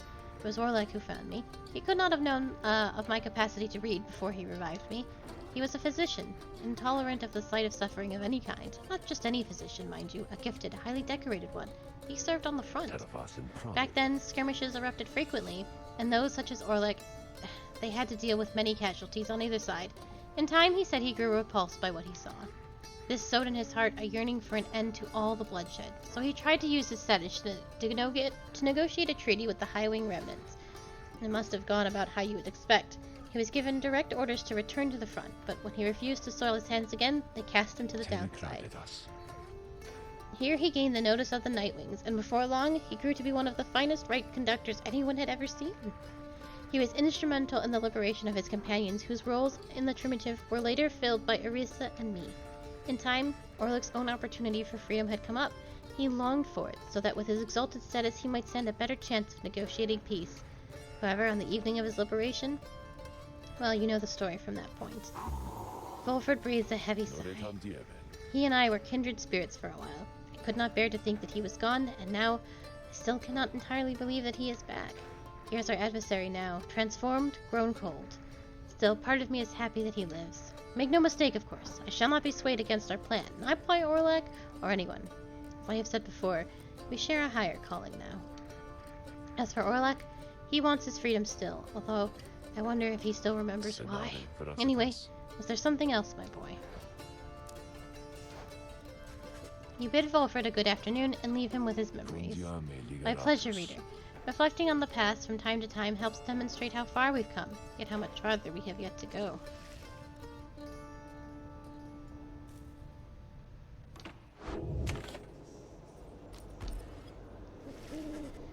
Once more you have gained the fall of Salam, where one among you may go free. But first you shall have to prevail against the fate of liberation right.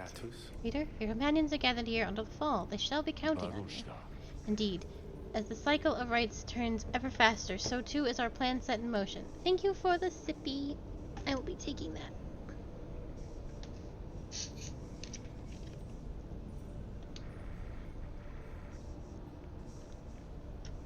My agents in the Commonwealth are beginning to cause a bit of a stir out there, and word has reached high places that the rites are ending. This is our chance, though let us not despair should victory elude us here. We shall make the most of whatever the scribes may have in store for us. That is to say, good luck, my boy. It is time.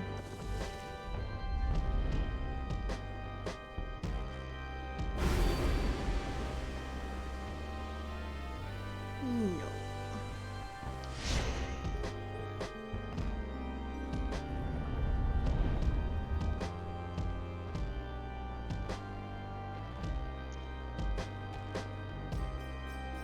I know. Once more, the Nightwings gain the summit of the sacred Mount Aladiel to conduct the liberation rite. Even as the stars themselves abandon you. Make good upon these final opportunities, reader. This glorious age-old tradition coming to an end upon your watch. I trust the fate your adversaries shall not throw away this chance. Choose now who may go free, should they unfortunately fail. The pyres burn, and each of the Trimovites is present and prepared. I concur. The pyres burn, and each of the Trimovites is present and prepared. The anointed one of the fate, come forth now and declare yourself, and pay any respects you have unto your adversaries, the Nightwings. The bent-old Cur Dalbert steps forth and struggles for a moment with his mask. Greetings, good herald. I am called Dalbert Oldheart. It is the greatest honor of my years to stand upon the sacred site upon which the 8 scribes first anointed these glorious proceedings. Nightwings, we are honored to be in your presence once more. Father, they are our adversaries, not our hosts. We need not be so gentle with them. They shall do their utmost to keep you from your freedom.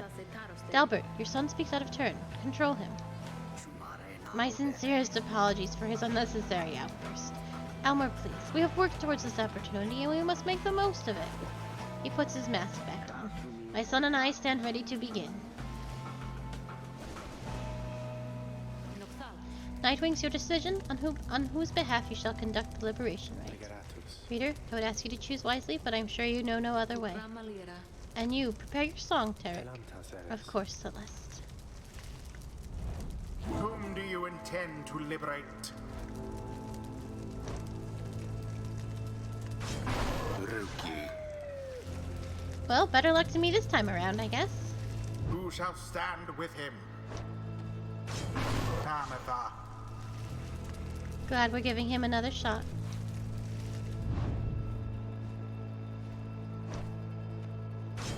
Tizo. Tizo is determined to help Ruki prevail this time. Very well. We give thanks to have this opportunity to face you, O Nightwings. Let us strive for our fullest capacity, with honor and with grace. Save your strength for the right, Father, and for the voyage home. Let this be our final battle against them.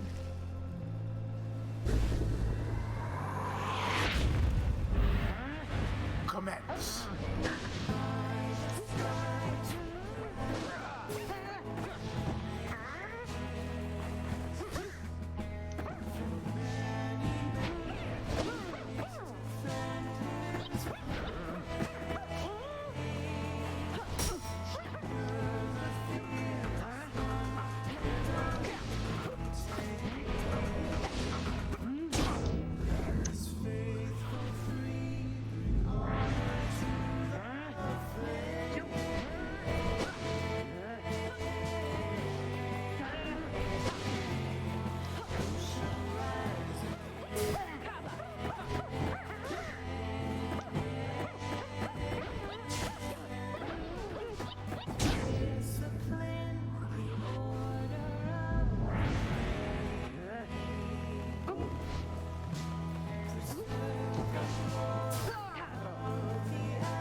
Hear us now, O noble drummer.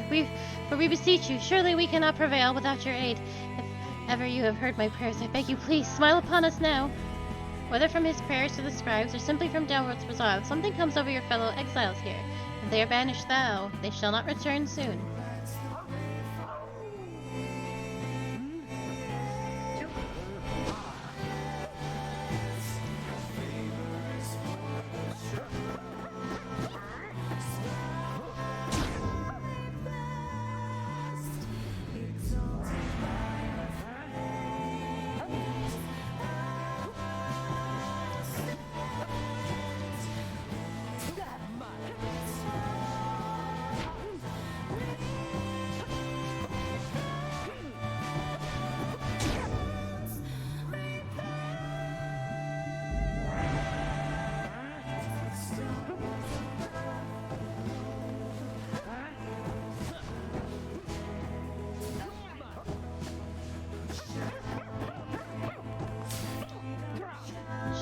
That was my bad.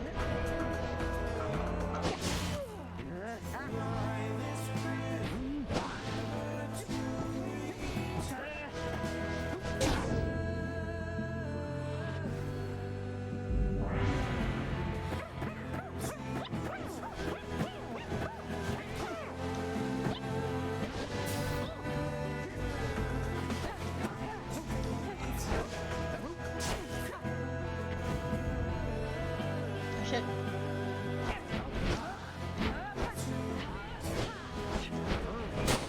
Oh fuck.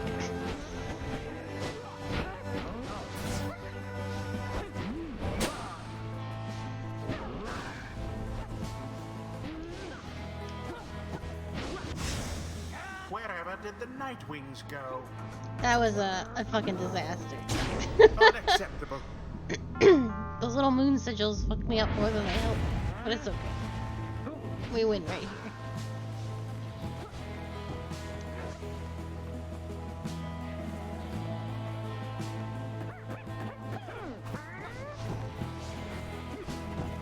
And there it is, at last. The Nightwings proved their worth. An outcome which left little room for doubt.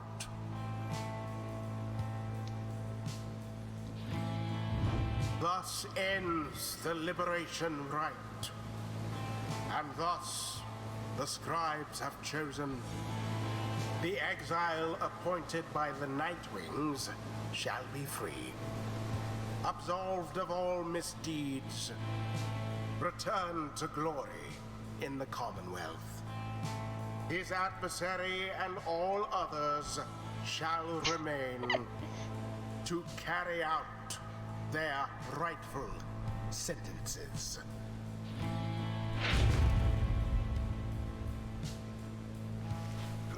Alas, my son, it seems that I have failed you. Father, wait! What good is freedom to us anyway, if we would be apart?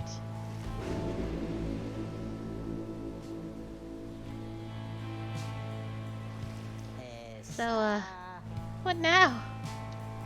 I guess I'm just supposed to jump into this waterfall thing back here, and then that's it! I'm free! I'm free! Something comes over him then. Now listen to me, chums, don't you go thinking you're gonna miss me, yeah? You're gonna do just fine, even without old Rookie Greentail there to keep an eye out on all the time, even though the rest of you are just a bunch of slowpokes and all that. Me, I'm gonna go so busy drinking myself silly on Commonwealth stock, I'm sure I'm soon gonna forget each and every one of you. But just in case I don't, you be sure to stop by and visit me when you get back there too. Just look for Mama Greentail's shop, right at the heart of town. You can't miss it. So yeah, stop by and say hi, you know? Now I think I gotta go, so excuse me. He steps into the shimmer pool and disappears within, although you can still hear him going on about something. Oh, let me tell you, this is weird in here. He's starting. Oh, wait! Ricky earned back his freedom. Godspeed, Rookie Greentail. The 8 scribes are watching from afar. By their grace, may the cycle of the rites keep turning for as long as possible.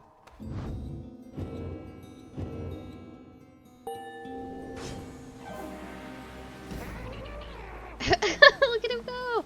A hidden power, a terrible, unbridled fury seems to have wakened within Tizo. All in all, he seems very enthusiastic about it.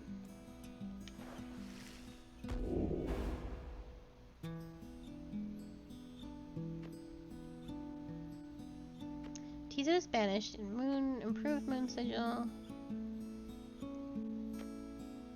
Tizo's input abilities.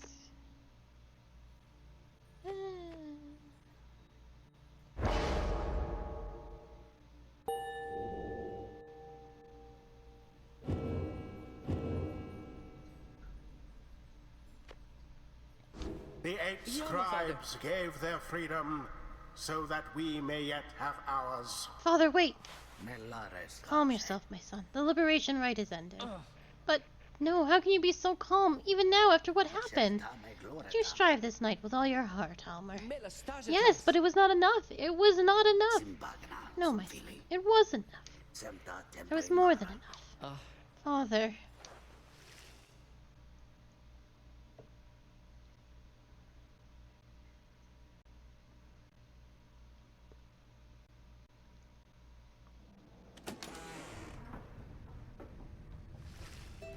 You prevailed in the liberation rite against the fate, already as the Black Wag, and feel quieter without the usual rookie who returned to the Commonwealth. You overhear some of your companions reflecting on this. He's gone, just as I was getting to like him.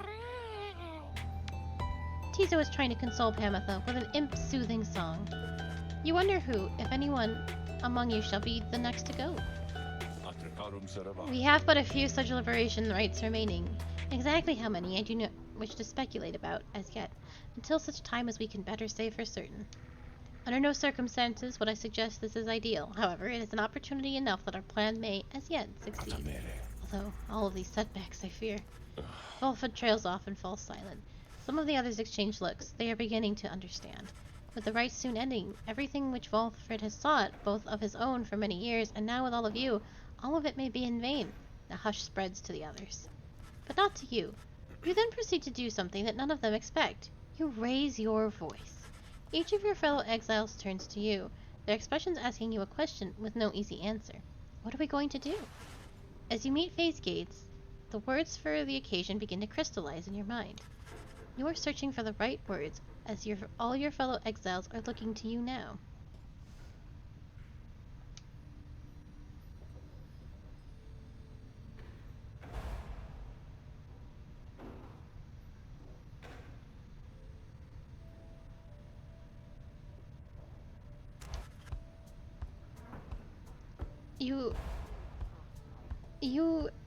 You tell them that you have all stood together time after time throughout this quest, and are now poised to seize upon to seize a glorious opportunity. You tell them you are not going to mince words with anyone here, because now each of you knows each other very well.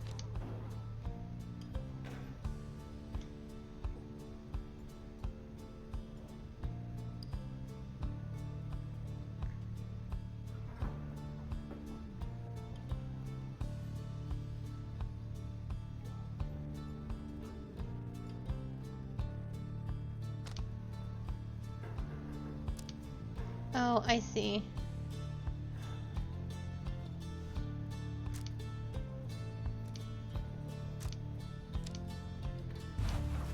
Your path to freedom is still laid bare before you all. True freedom is not waiting for you in the Commonwealth.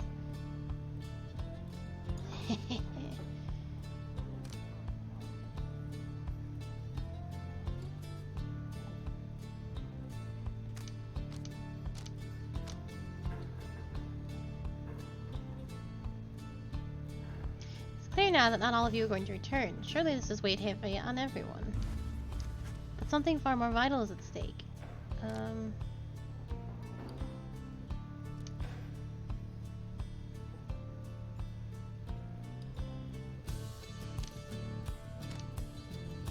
Meanwhile, the stars themselves are shining on for you. They would spur you on to greater feats. You all now have a divine duty to uphold.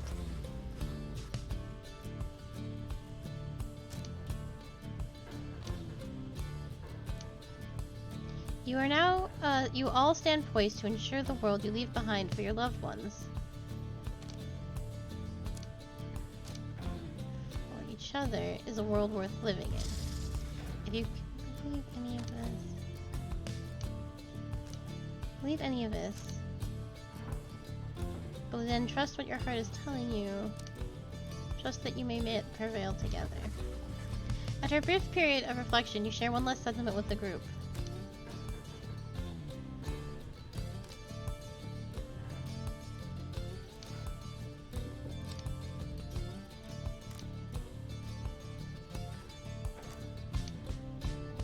Mere distance cannot separate our spirits. Then you join all the others in silence.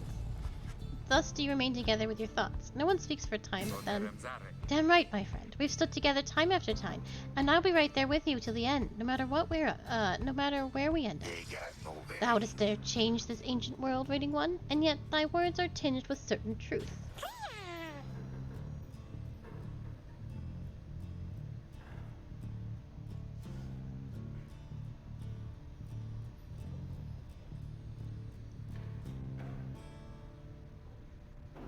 No, yeah, I agree. Tizo vows to stand with you, no matter where your quest shall lead. May long the stars remain a light for you, reader sir. All the while, Wolfred remains watching you intently. And his expression softens and he smiles. You are right, of course, my boy. We are the Nightwings, and it is precisely as you said. Mere distance cannot separate our spirits. Lead us then, reader, to the end of our quest, and to the dawn of a new age for all our kin. Everyone, for the Nightwings! Everyone responds in kind. They stand with you, no matter what. They await the outcome of your vision of the stars, which burn with renewed fury because now the last rite beckons.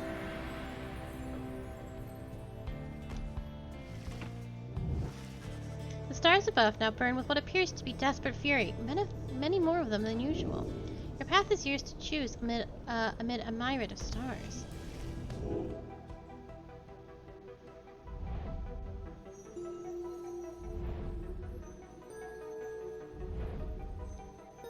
Is this the last one?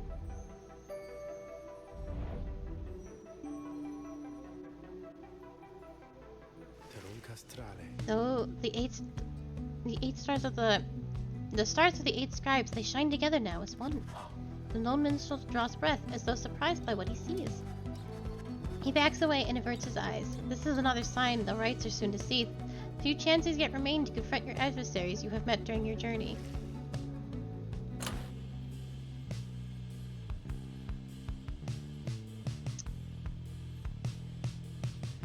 I have to go beat up the accusers again. But this time for good reason.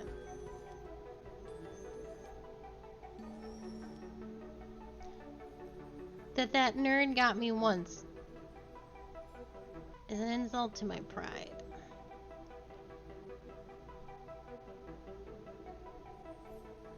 Oh, is he not available? I thought all the stars were shining. You lied to me? Oh, fuck. Then I gotta go fight Tree. I thought I saw Tree. There he is.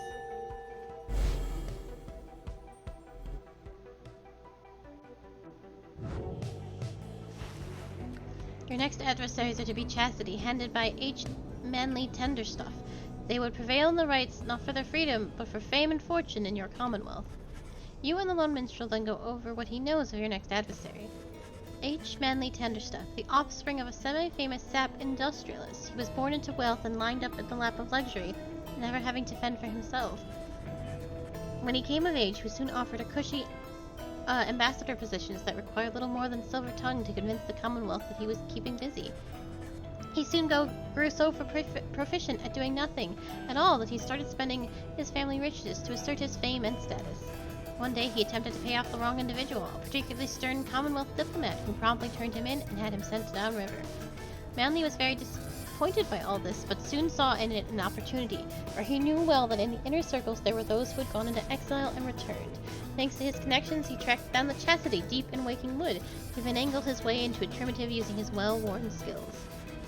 He in turn convinced himself that he would earn a position of great influence. Once he secured his way back home, he continues making hollow promises.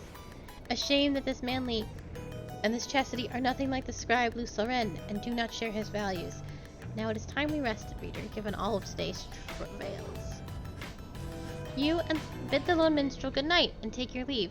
It is too late now to prepare for flight, so you arrange to depart first thing in the morning. Thank you for the sippies.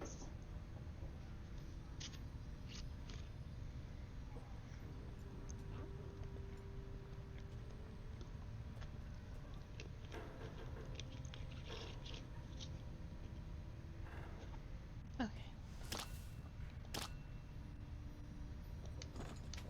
Oh, I left his stuff here. A reasonable likeness of Rookie, his mother, and uncle. May they have been reunited by now. After the liberation of Rookie, you find the little minstrel back in the wagon, looking as though no such thing had just occurred this night. You think you see him tilt his head as you approach. Some words of congratulation are in order for this evening, I should think, reader, and so congratulations on prevailing in the liberation rite. Surely Rookie will be most grateful, and his safe return into your commonwealth ought benefit the plan in which you all now play a part. As for your adversaries of the fate, this must have been a bitter loss for them, and Dalbert, although they must have known their chances, was far from certain. Thus shall we all await the next turn of the cycle of the rites. Celeste and I are to return to our respective duties for the time, as now Scribe's Gate is sealed. I await when next we all shall meet, when you may live up to the glory of the Nightwings in the eyes of the 8 scribes, which yet shine down for us. He trails off and then nods to you in his cordial manner, and bids you a good rest of the evening.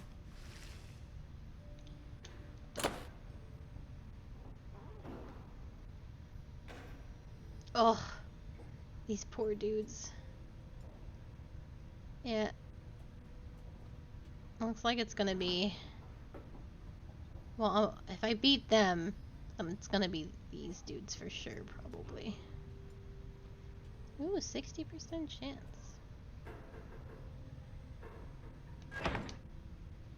I'm not gonna read the book. We don't have time for that.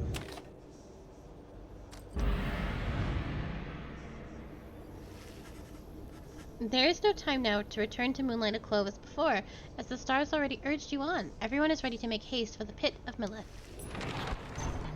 Back to the pit!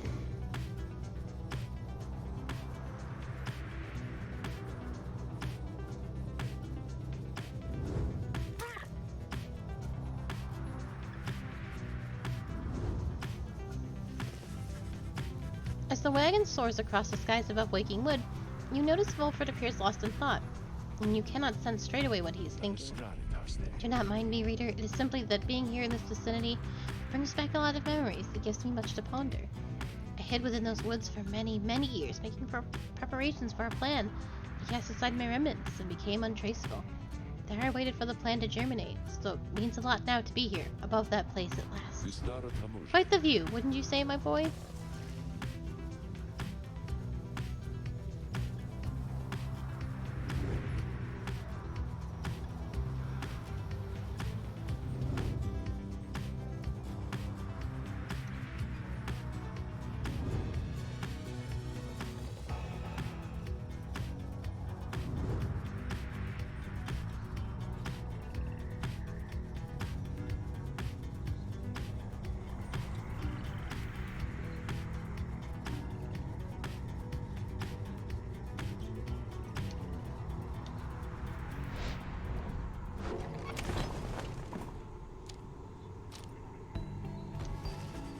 You do your best to keep up with Pamitha. As she delves into the muddy bleakness of Cold Moat, she indicates that some of her winged sisters may be nearby to lend their aid.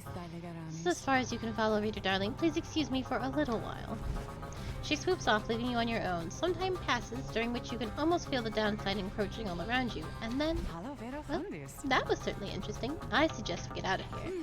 It would appear that Chastity soon will have a little accident that should dampen their spirits.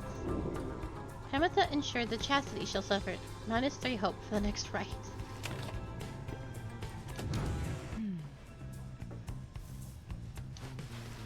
Pamitha is staring at the window as you approach. I miss flying, reader darling. Take it from me, it feels as good as you'd expect. It's not enough for those Commonwealth brutes to cast us down here. If they can get their fingers on us, they make sure we never fly again as we once did. All while calling it an act of mercy. Let me ask you something, You've learned a thing or two. What have your studies taught you of my kind?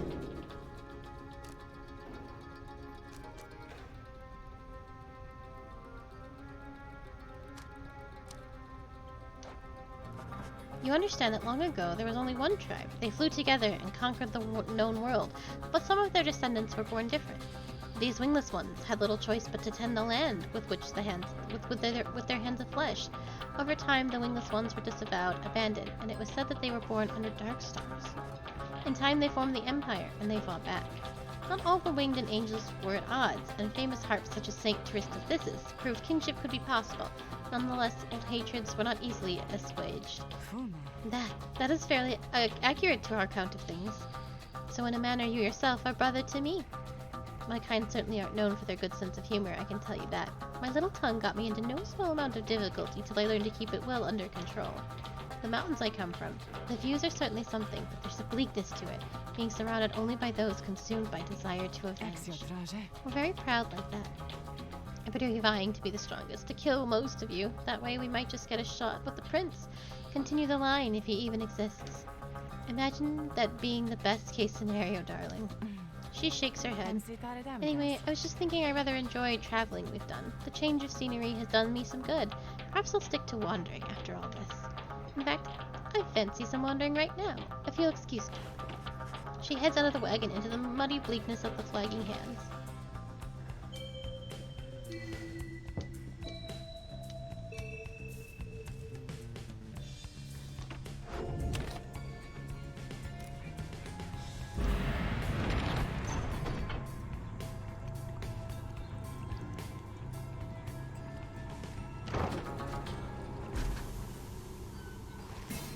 Halt, everyone. I beg you, please forgive my rudeness here. The black wagon has shuddered to a stop en route to the pit of Millith. There's some commotion as the lone minstrel motions for everyone to be still. Someone is there, along our path ahead. He points into the distance. However, when you scan the horizon, everything is still. You see no sign of whoever the lone minstrel referred to. Still, he indicates caution. Strange. I do not believe I was mistaken. A tense moment passes, then another. Then the lone minstrel tenses up. Our guest, he is there. You look toward where he signals, and then, at last, you see the cause of his concern. There is no mistaking who it is. Oh, fuck! Orlick stands there near motionless atop some forgotten rock jutting from the soiled grounds a fair distance away. He stands directly on the path of your black wagon, yet he shows no sign of acknowledging the wagon's presence. He appears to be waiting for something, likely for you all. The lone minstrel gets your attention, quietly. Reader, what do your senses tell you this time? Orlick may have come with ill intent.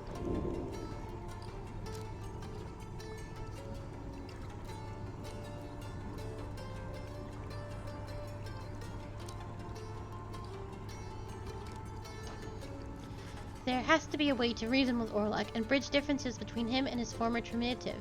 Perhaps he has come to negotiate? Perhaps you are correct. Let us try and make contact with him then, as we proceed. This is a bad idea, and I should have turned around. You give the signal for the drive imps to start the wagon and head toward him. But just as you reach the point where Orlick once stood, it seems our guest has already departed.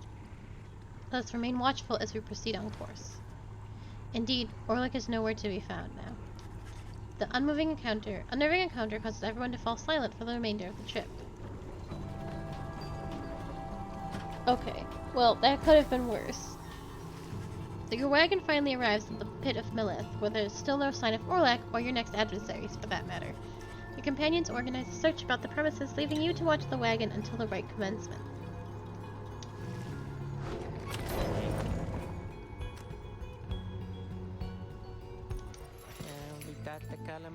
Hey guys, let me tell you something real quick. Now that I have heard that Mr. Greentail, he's moved on or something like that, right? I just want you to know he was one of my favorite customers, and because of that, I'm giving you the same great deals, okay?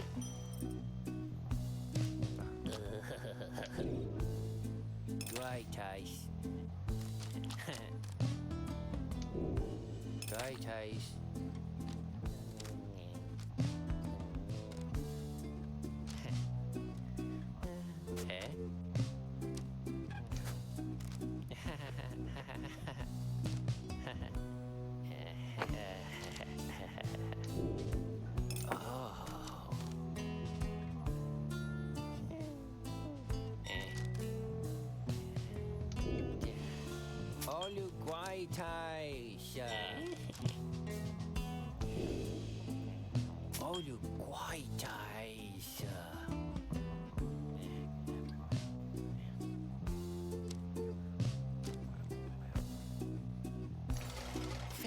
Must be our lucky day here. I don't know what, Dad.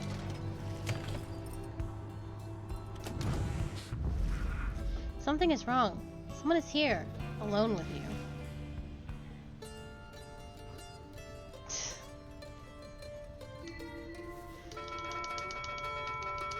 I need help.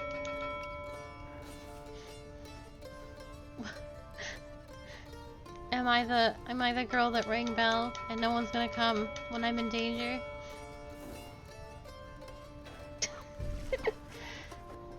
Orlok seems to be examining various objects in the wagon. Whether he has noticed you, you cannot tell. What is he doing here, and how he got it unnoticed, you cannot imagine. You watch him go about whatever he is doing, examining all sorts of things that you and your fellow exiles gathered on your journey. He shakes his head. All of these trinkets. This wagon, it is most different now.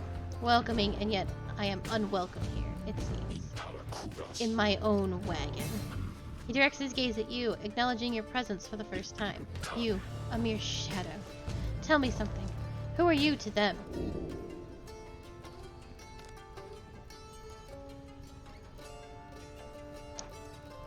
You tell him that your role among the Nightwings is as their reader. You have traveled alongside them for some time and bear the book together with the others.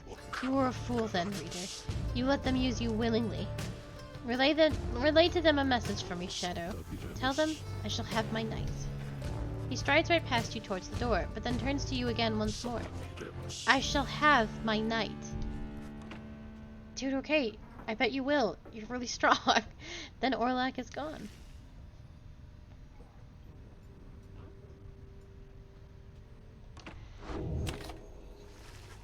Several of your companions return to you as you exit the wagon, and you explain what happened. However, none of them saw Orlok. Most concerning, reader, though I am thankful you are well. Orlok, he was always a peaceful individual, and yet his disposition is much different now. Perhaps we had best inspect the wagon for any signs of tampering in light of these events. You and the others conduct an exhaustive search in and around the black wagon for any signs of objects missing or been tampered with, as well as signs of damage or foul play. The search yields nothing. No one finds a sign that anything was moved or tampered with. Even the drive imps seem calm. The incident leaves you questioning your own recollection of what happened. You try and clear your mind, for the rite is now soon to commence.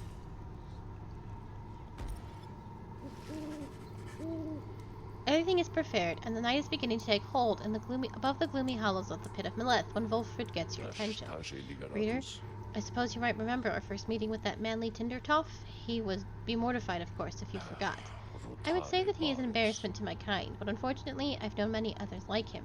We are discontented people, I suppose.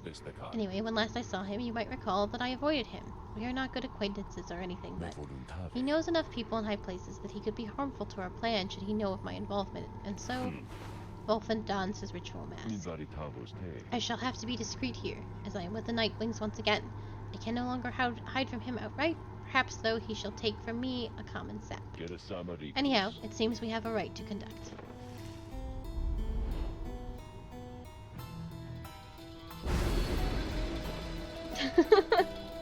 I hope so.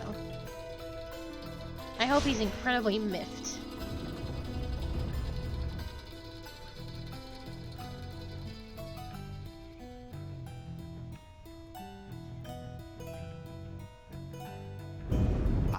The infamous Reader returns, along with his remaining retinue of miscreants. You managed recently to rid yourself of yet another one. Your adversaries, the Chastity. As with you, they must be very desperate for their freedom. They shall not make it any easier from here.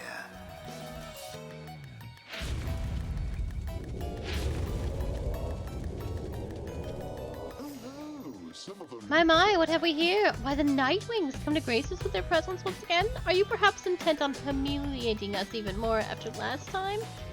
You sense Wolfred reaching out to you. Reader, let us indulge him for the time. Perhaps he shall reveal something we can use to provide a disincentive for his meddling. Just let him keep on talking. I shall attempt to remain hidden. And my, the colors of those remnants, I mean, they are rather gaudy in this light, I have to say. Though I meant no offense, of course. So, do you suppose the rite is going to commence soon? As much as I enjoy our chats like this, I have to get going soon. And you must know why. I'm expecting an important message from the other side, no less. Come dawn, I hear someone is brewing out there, some sort of unrest. So yes, it's a very important message sent all the way by one of those imp couriers, and I must say those little things, their services are certainly not cheap. Though I'm sure I could get you a good deal on their services if you wish, perhaps, to contact a loved one back home. All I ask, of course, is that you stand aside and let chastity prevail, as well we ought, for I have date with destiny not long from now, upon the fall of the lamb. He continues talking for some time, until at last the rite is set to start.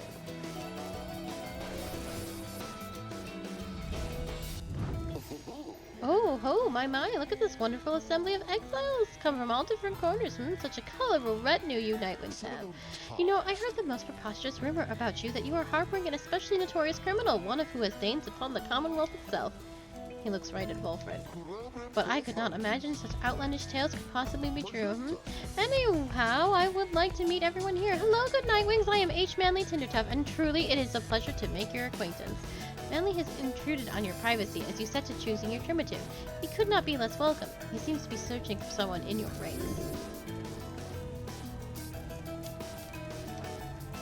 You suggested, Manly, that perhaps he ought to check his own primitive in the key moments prior to the rite. Why, yes, of course. I was just taking this opportunity to bid you all salutations, for I so enjoy getting to meet my fellow exiles face to face like this. Yes, there may be rules against this type of thing, but who's counting, am I right? I'm sure the scribes wouldn't mind if they were here. Anyway, now that you mention that, I ought to go check on my wonderful colleagues. See you shortly, and good luck. Manly leaves, at least, leaving you to focus on the rite again. Choose quickly your triumvirate.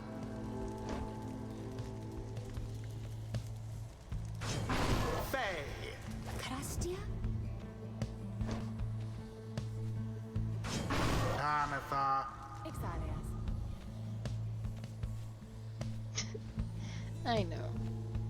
I know, my boy.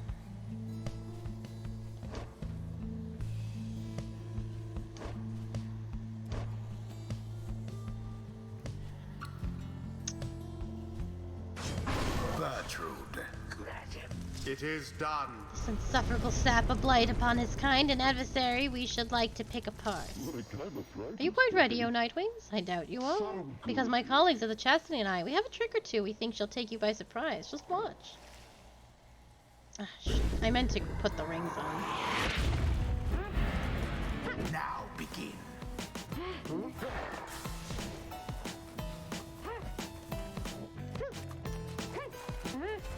Oh, fuck. A mere attempt.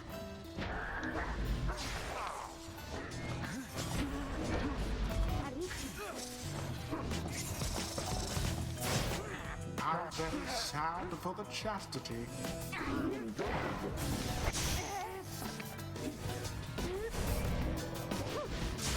A banishment.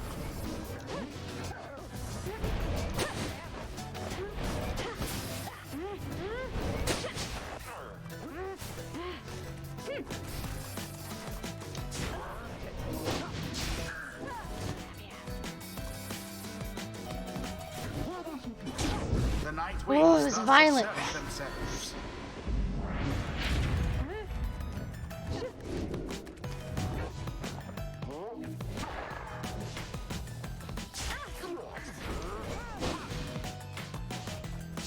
Begone, Gertrude.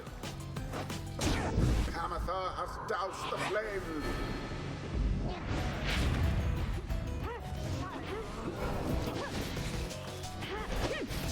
A stroke of luck is all. Yes. Whew. Oh, how very charming this display. But quit it now and let old Manly put an end to all of this before you make a terrible mistake.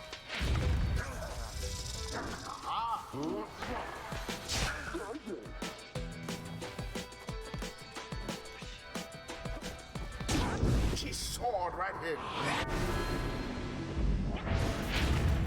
No more than a lick of flame remains.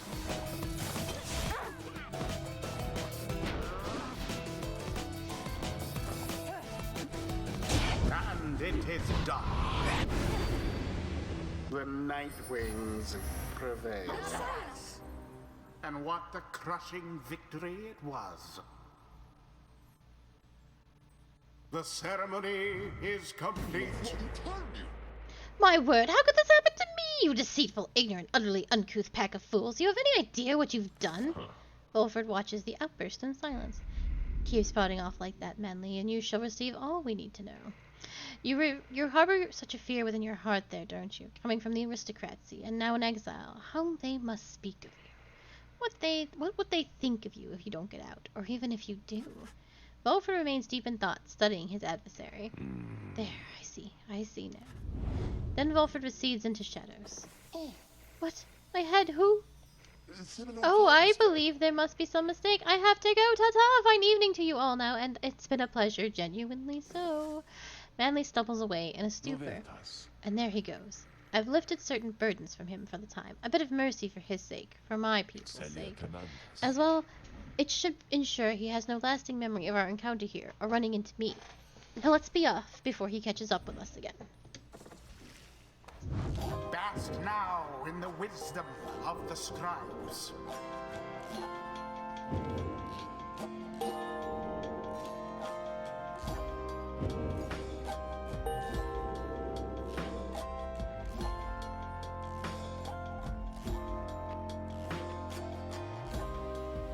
You may go now, at your earliest convenience.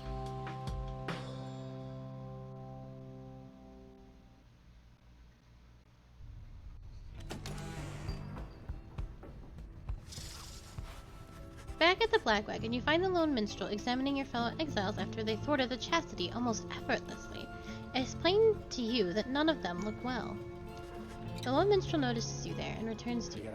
Reader, the faster turning of the cycle of the rites has put a strain on everyone. We have multiple cases of banishment sickness this time. It is fortunate that your other companions are available to conduct the coming rite, because I fear this group here requires rest. You bid Faye a swift recovery, and she nods weakly in response. You exchange a look with Bertrude, who seems exhausted after the last rite. As for Pamitha, it is clear to you that she wishes to be left alone now. You leave the lone minstrel to look after them, and return your attention to the stars that remain shining in the dark outside. The stars yet shine for you, revealing various paths forward.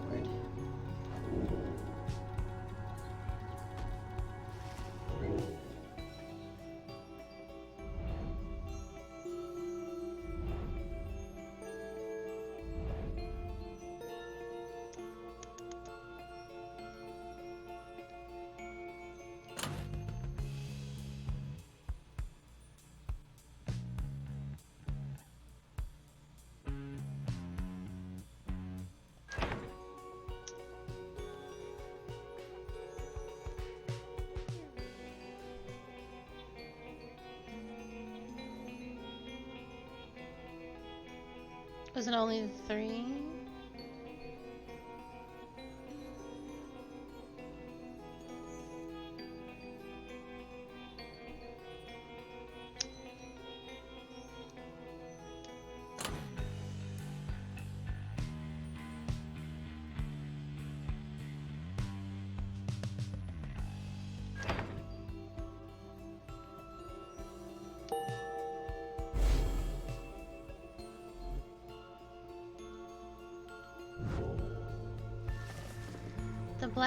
The Barker Ashpaws and his descendants are frankly a disgrace to the traditions of the rites. They care not for the path, but only for the glory.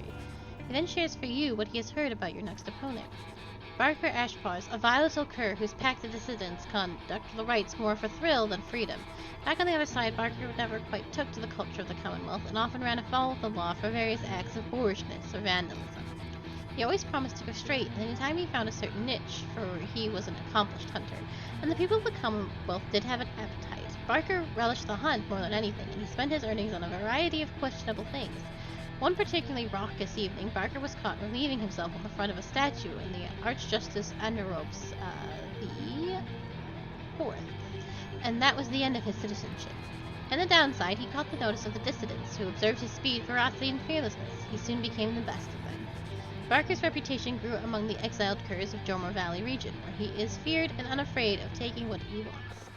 I think the Commonwealth's attempts to punish him afforded him a freedom that he never had.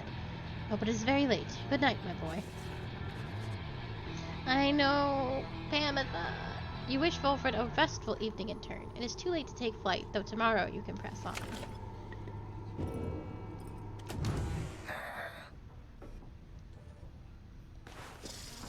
You find Bertrude asleep, or perhaps in a deep trance, or even you can sense nothing from her. Hedwyn notices as well and joins you to check on her. Haven't seen her like this before. She's barely breathing. She's not responding. He leans in for a closer look when... Halt thine advance, knave! Dare thee disturb our slumber? I'm terribly sorry, Bertrude. The reader and I, we were just checking to make sure you were alright because of how we saw you there just now. And how exactly didst thou see us there just now? Well, you appear to be dormant, or perhaps... Didst thou think that we had simply perished here, perchance, crumpled over in our ancient age, a weakling barely clinging to this wretched coil? No! I mean, maybe. I sincerely apologize for having disturbed you, Bertrude. I know all this must be an adjustment, having to be around someone like me, maybe the others too. If there's anything we can do to make your stay more comfortable. We shall not yield to thy flirtations, boy. Flirtations? Wait, no, I... Know that our hearts belong already to another, boy. Thou knowest nothing of our ways whilst walking or in dreams. Thus we advise thee ample caution in thy future interactions, lest we use thee as a subject for our sorceries. However, we do appreciate thy flattery. Thine advances make us feel like a young tad once more. We were among the most sought after of our kind within the southern bogs. Wisely, Hedwyn remained silent. Thou art free to depart now, boy. Hedwyn turns to leave, but know that we do appreciate that taking time to check upon us whilst we dream, and know that our stay amongst ye has been comfortable enough thus far. Thank you, Bertrude. Thou art welcome, boy. Despite the oddness of the exchange you witnessed, you sense that Hedwyn and Bertrude gained a better understanding of each other. Give me them. Give me them shrooms.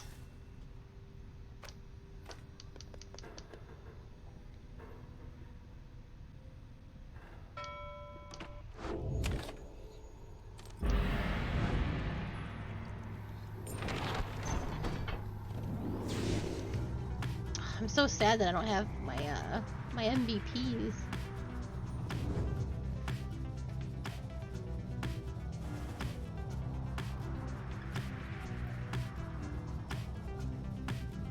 Oh yes.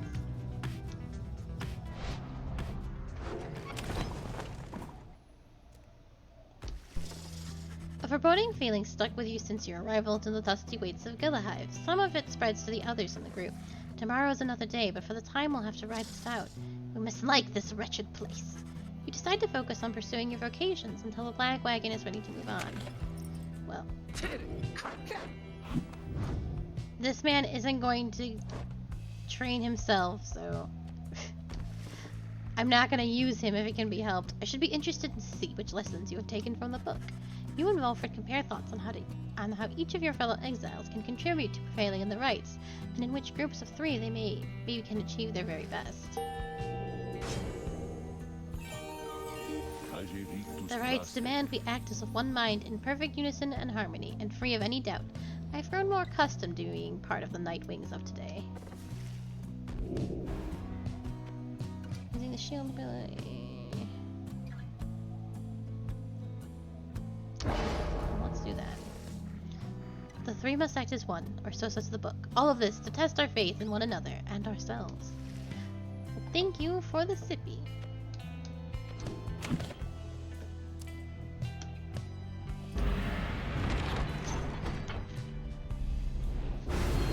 You are nothing, reader. Hey. Nothing but a mindless cripple. Your every action is a stain upon the legacy of the 8 scribes. The rites have been a long-held secret to keep out those such as you. What? What? That's so rude! He came into my dreams and talked shit. You wake from what little sleep you managed this past night. Once more, the voice tormented you within your dreams. You attempt to rid your memory of it. If the voice truly is of the Archjustice Anderobes the Ninth himself, as Volfred indicated, then none of you are likely to receive too warm a welcome should you regain your freedom. He called me a bitch and then left.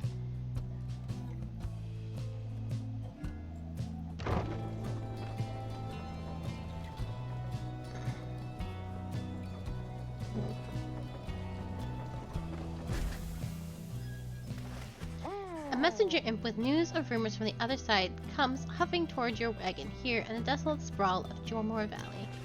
You let it in and offer in some light refreshment as Rookie would have done. The imp's message turns out to be about him. You learn Rookie's past transgressions have all been forgiven since his return to the Commonwealth. He was even offered a well-appointed home and place of business. It must have represented just the kind of lavish lifestyle that Rookie had always claimed to have had for himself and his extended family. Eventually, and somewhat reluctantly, however, he refused the gifts. Instead, he tracked down Wolfred's agent and gave him ample information, thus emboldening their ranks.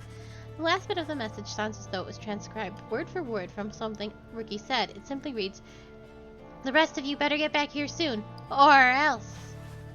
You thank the messenger imp for the report. Soon it has all your companions talking. The days aren't quite so bright without him, though sounds like he's doing well out there. Don't you think he must be sad to have turned down a house? I hope he isn't sad. Tizzo is happy to learn that Rookie joined the revolution in the Commonwealth. Hard to believe he would have turned down living that kind of luxury, though maybe he got used to it out here. I had every faith our friend Rookie would stand tall and rise to the occasion. We understand this Rookie holds no small degree of influence, at least amongst his kind. The news of Rookie's liberation fills you and your fellow exiles with newfound resolve.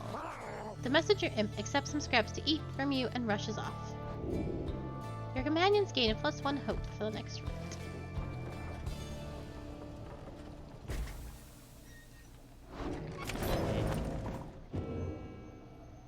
Do I have any more mushrooms? No.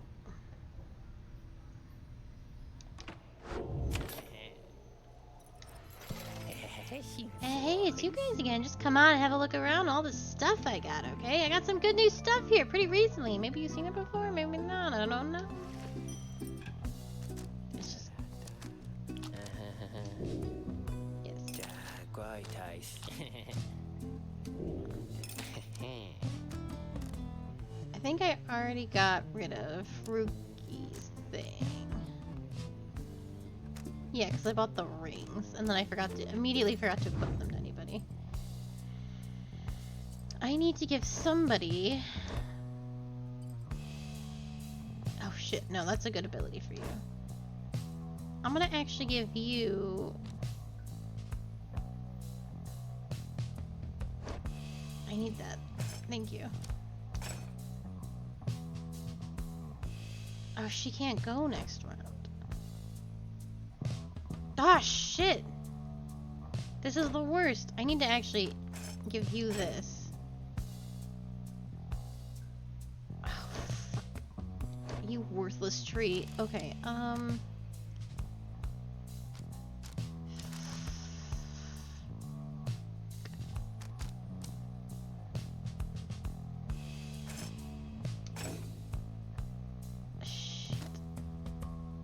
Alright, this is the best we can do. We are probably not actually going to win this.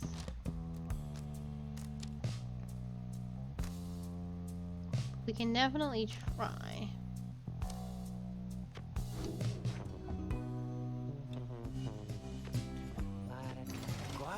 Thanks, guys. Good luck in that thing you're going to do tonight.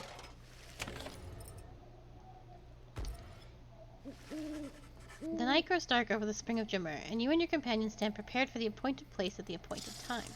Bertrude and your fellow exiles exchange expectant looks, some with each other, some with you, though everyone is rather quiet now in one another's company.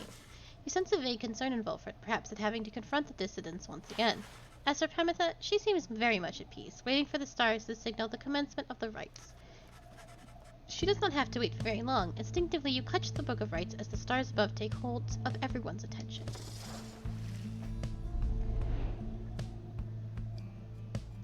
Didn't realize I only had 6 left.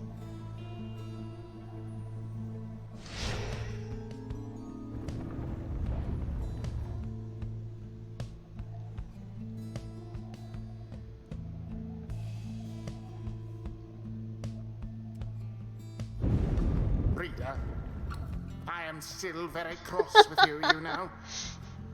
To think I saw in you a worthy heir. Not just to the legacy of the Nightwings, but to the future of the Commonwealth. That traitor Volfred. Only a fool would be seduced by his audacious promises and his dangerous ideas. I don't really have much of a That, choice. dear reader, would make you a fool. I have no choice but to explain it thus, so even you could understand. Why are you being so Now mean? for this blasted right. Some of us still have our duties to uphold. So now that mates looks like we're gonna have to take this one a little serious this time. That's right, because they ain't got no green tail clogging up their ranks no more. He's back home now with his dear old mum where he belongs. Right time you Nightwings dump that deadbeat. Gotta have some standards after all. Just the same, we're gonna stomp you to the ground. Get ready. Who shall it be this time? Oh man, so many choices. Hedwyn. Lords. I need you to be your best self, Hedwyn. Tizo. Fucking hell. Volfred. Predictably decided. Yeah, I had so many options, my dude. Prepare yourself, everyone. Been itching for another go. Let's have it, mates. Tear him to shreds.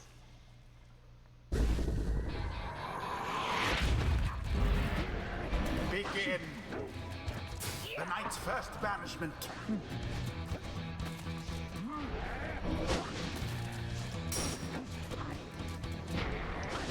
Not you.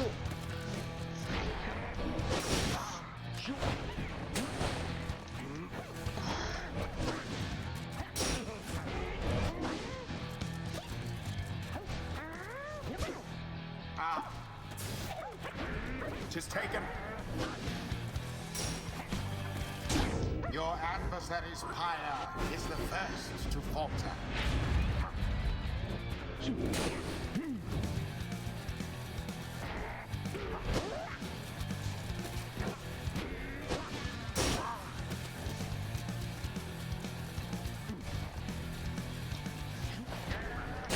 Well cast. Oh god. Quite foul for the Nightwings. Doesn't That Tizo ought to have the wake you bracelet? up. I thought I gave Tizo the... No. Hedwig You has... seem unable to stop these people. Banishment.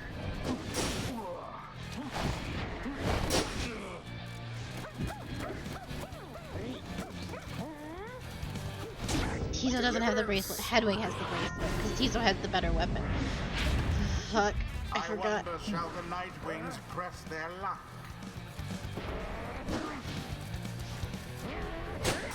Oh, Glorious. fuck you, Hedwig.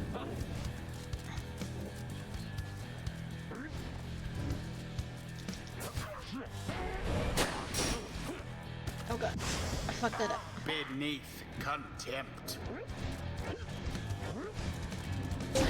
Barker leaps headlong into the fire. The Nightwing's adversaries gained an edge.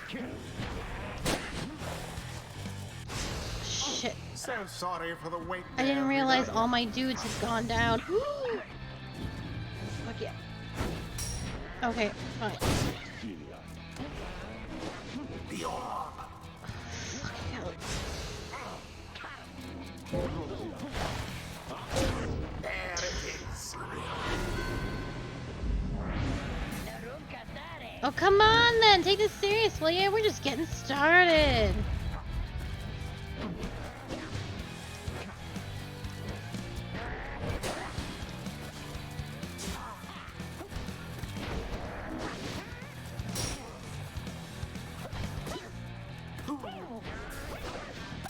None left unscathed.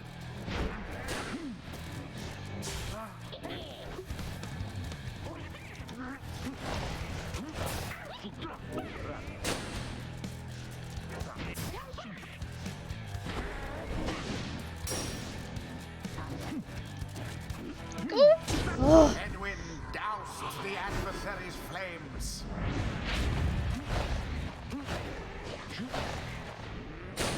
You have it!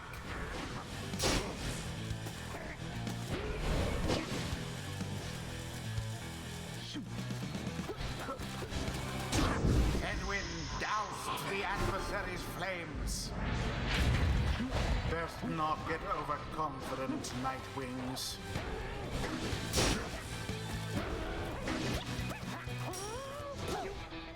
Oh.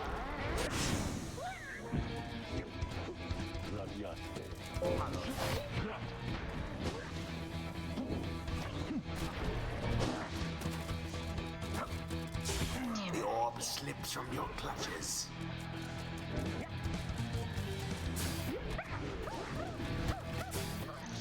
That was dumb.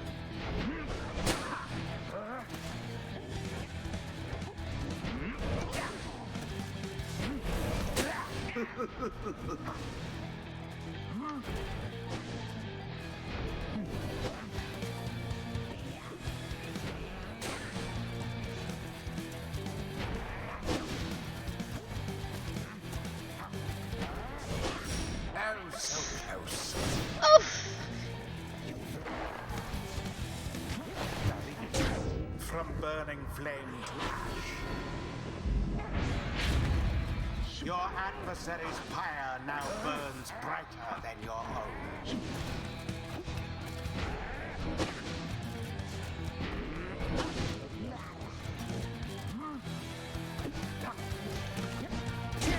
Brilliantly done. Okay. Now end the ceremony. There.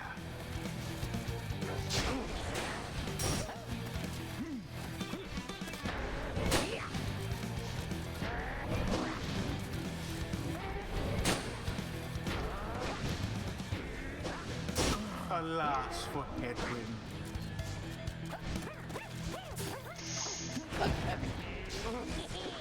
Simply abhorrent. The flames withstood what often put them out. Both pyres now burn with the same strength.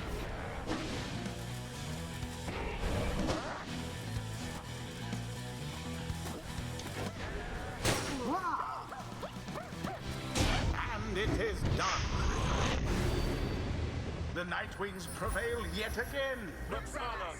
Their pyre nearly was extinguished there, but no. I'm gonna absolutely. The right is done. Yeah, it was. Oh, you think you're better than us because you beat us fair and square here? Is that it? Ah, at least you got me blood to boil a bit. There is much to learn from this experience.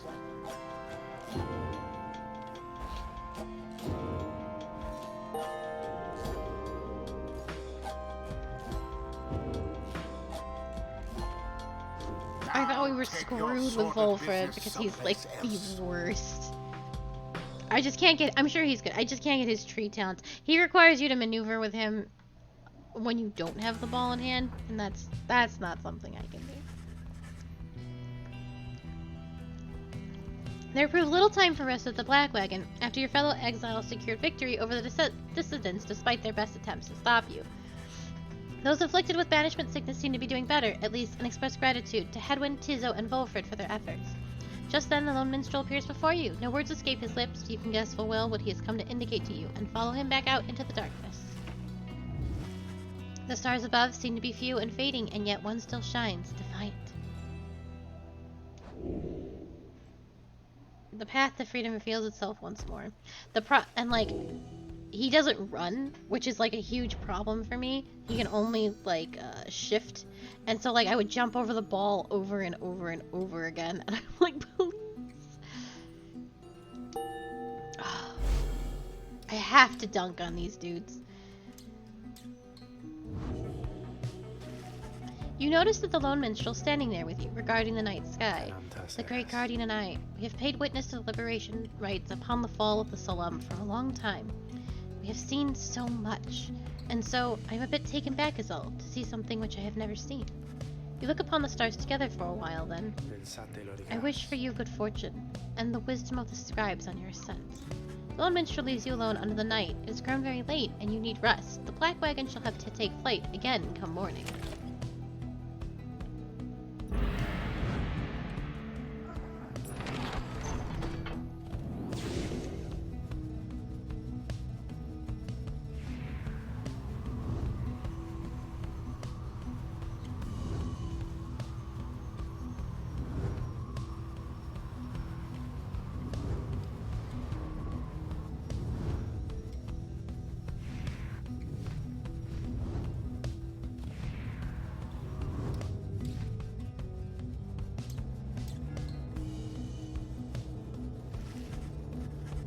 Something appears different now about the sacred mountain west of here. The lands near Emperor's Ascent and Emperor's Fall appear ashen.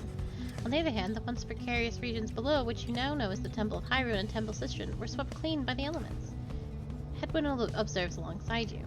Some weather we've been having lately. It's like all downsides getting ready for the rites to end. Looks like we can make landing closer to Scribe's Gate this time. I guess I'll take it as good news. The less time we have to spend climbing the mountain, the more chances we'll have to rest up for the rite itself. I'll go tell everyone to get ready to land.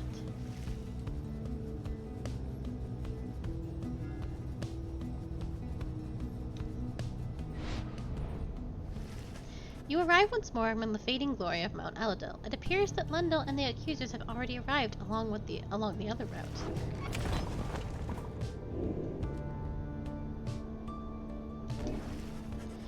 With time to spare after having landed, you join Faye for a brief expedition on the monument of Jor Manymane. Oh, scribes, how can I better serve your will with my remaining time along this path? How could I better serve my friends? I sometimes fear my love for you and for my friends are set at odds, but I know this cannot be. Your teachings are of unity and solidarity. You and my friends are the same. You return to the wagon when she has finished paying her respects. You have occasion once more to pursue your vocations. Oh, hello. I gotta make sure that she can go.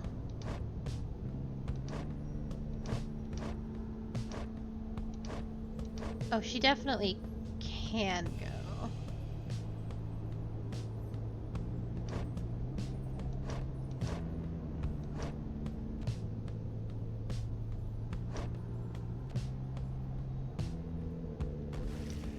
You would teach me more about the rites? Just in case, because Tizo also is like at full. You find a remote spot where you and Faye can discuss any of her misgivings or fears about your journey to or your fellow exiles. The conversation gives perspective and relief. I feel like I am glad you spoke with me about all this because sometimes I do become afraid.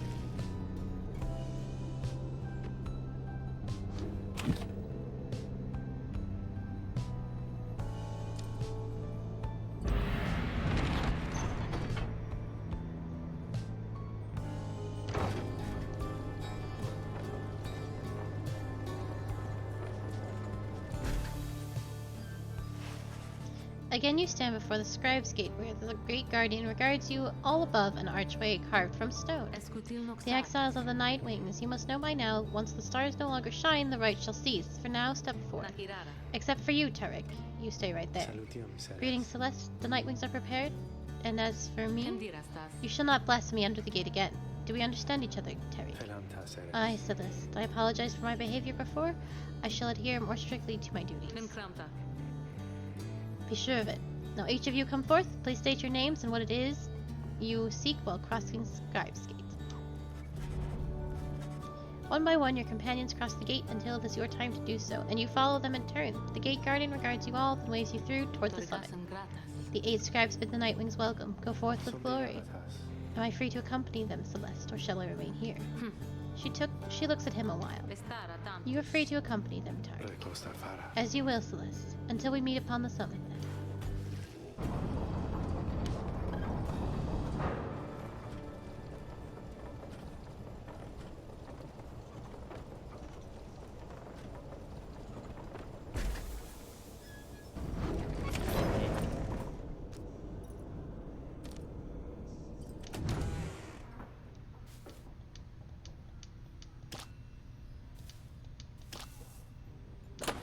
Oops. Oh man, if I lose to these clowns, I will be cross. Oh, I'm not gonna do that right now. That's gonna be an entire hour and a half of frustration. Oh, it's you guys. Well, come in, I guess. You know, I got right here on time because I was just thinking maybe I would close a little early, you know? Business has been real good and everything. It's just we've been a little slow in spots. A little slow is all. I was thinking maybe I should do a sale. What would you say to that? You suggested Felgarama's sale might be a good idea to liven things up a bit. Well, I guess maybe that's the way to look at it. So, I think I am gonna think about it. Stew on it a while, but no promises, okay? So, you buying or what?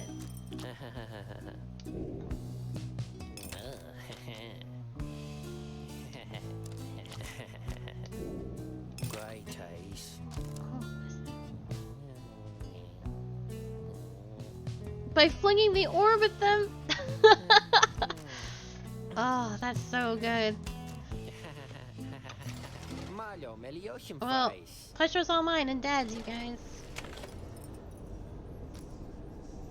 Actually, let me get things set up here because I sometimes forget. Take that off. That doesn't belong to you. Faye is gonna go. But if Faye gets this isn't really doing her any good. You should have this. Because you like to run. That is good for you. And then you are coming back. You can have this. Oh. Yeah, these three will be good. You're not level. Okay, and the other two aren't leveled up nearly enough. Fantastic.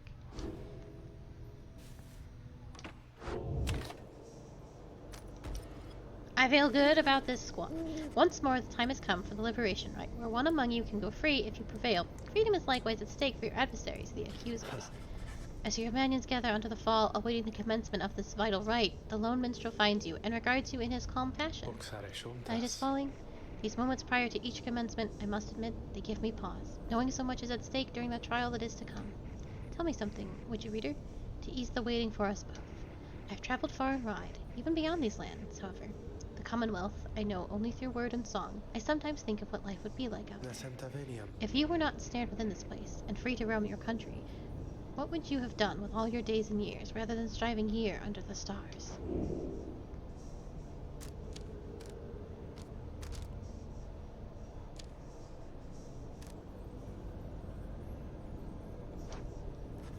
You have longed to find some solitude out there, though, of a different sort than all the solitude available in such abundance in the downside here. You would have lived your days in peace, beyond the bustle of the Commonwealth, and in a manner close to the older times. Peace be with you then, reader. Wherever it is your travel shall take you, in this life or the next. Just then the lone minstrel looks forth, and you see that it is time. The stars above, though faint, begin to burn.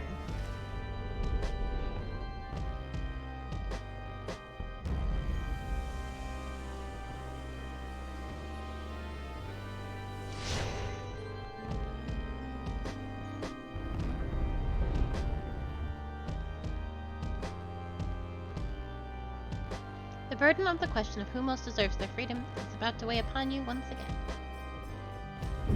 The stars that yet remain aflame align once more over the sacred fall of Solium.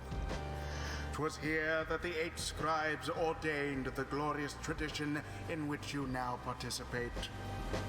The glorious tradition which you and that instigator Wolfred seek to undermine. Thank you for It sippies! is my sincerest hope your adversaries in this liberation rite achieve instead what they desire. May the accusers quickly quench those flames of yours. Let us get on with the proceedings then. The pyres burn and each of the Trumovites is present and prepared. I concur the pyres burn and each of the Trumovites is present and prepared. Then, anointed one of the accusers, come forth now and declare yourself and pay any respects you have unto your adversaries, Nightwings. Poised as ever, Lendl steps forward and reaches for his mask. I was branded Lendl the Liar. Once I reclaim my liberty, that name shall be forgotten, and my rightful station in the Commonwealth shall be restored. Nightwings, you may have prevailed against me when last we met here upon this sacred site, but the many years since then have taught me much. I shall not fail again. Yet you still hold much resentment for your adversaries. Is that not so, Lendl? Resentment is too kind a word for it. They are cheaters, one and all, unfairly favored by those scribes, while those such as myself must struggle endlessly for such a chance. Now come, my accusers, let us vanquish these undeserving oafs, and prove now to the scribes that they were fools to favor the likes of them. He dons his mask once more. I am ready.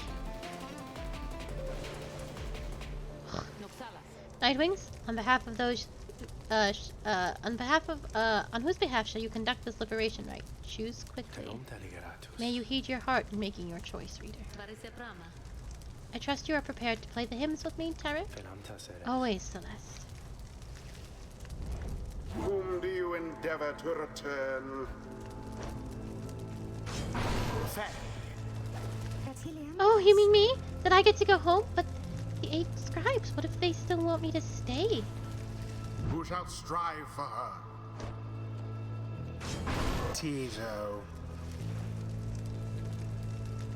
Tizo is determined to help the Nightwings prevail and the Liberation right. Tamitha.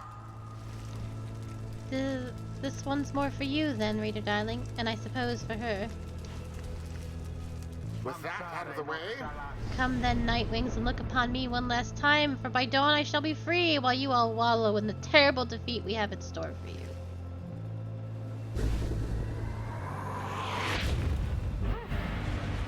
commence.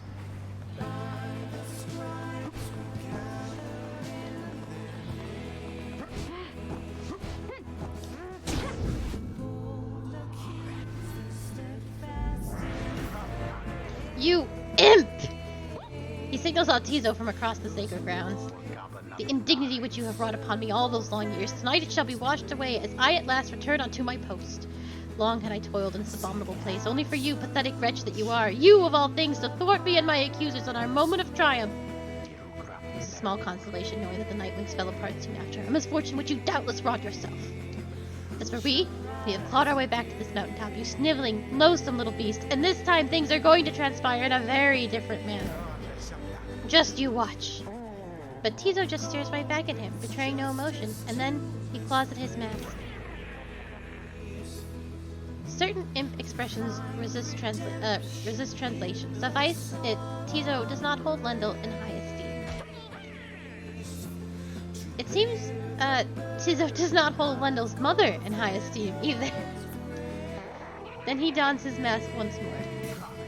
Why, how dare you raise your weakling voice at me, you blasted Nightwings? Would that we could all go free, that I might have you all arrested and then sentenced once again. Now get out of my way!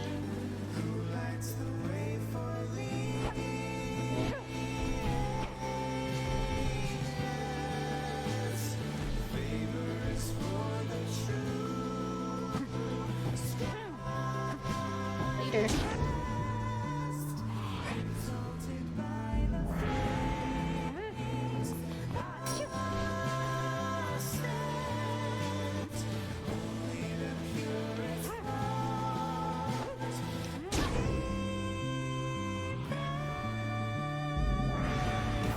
Now, accusers, grant me your auras and your anger, and we may finally secure our rightful victory against these demons whom we face. He is channeling the auras of a primitive, and their strength combines with his. This must be the aura game.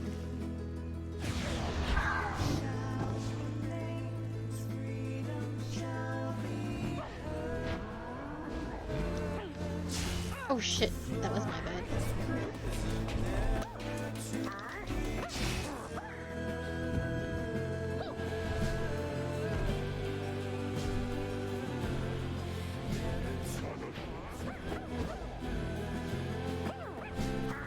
Excuse me, pardon me.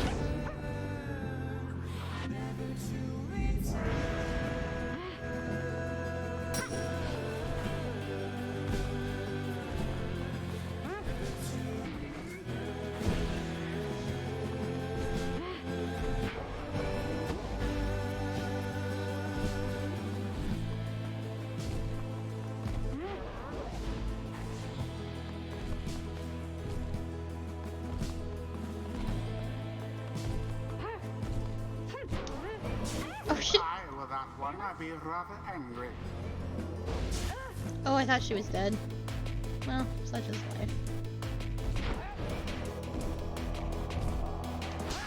The orb is loose.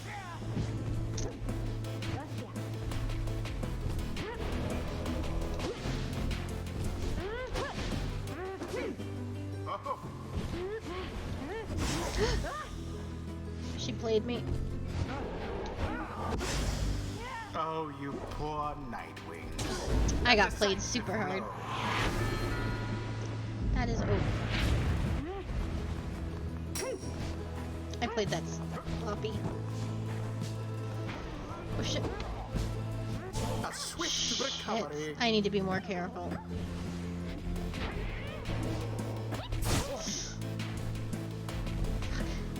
Like, dude. There, cover.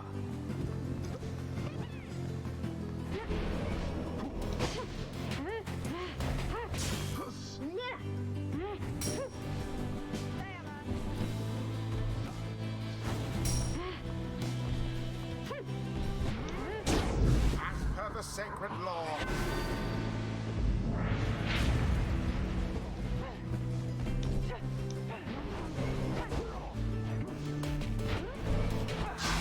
Seize the orb.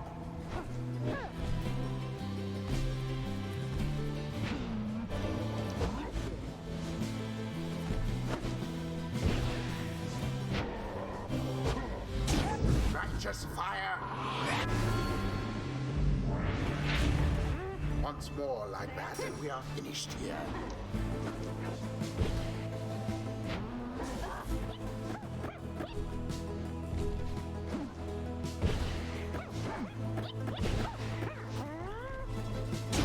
The imp did it.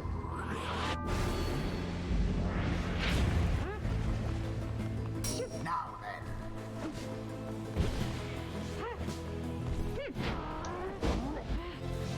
And there it is, at last.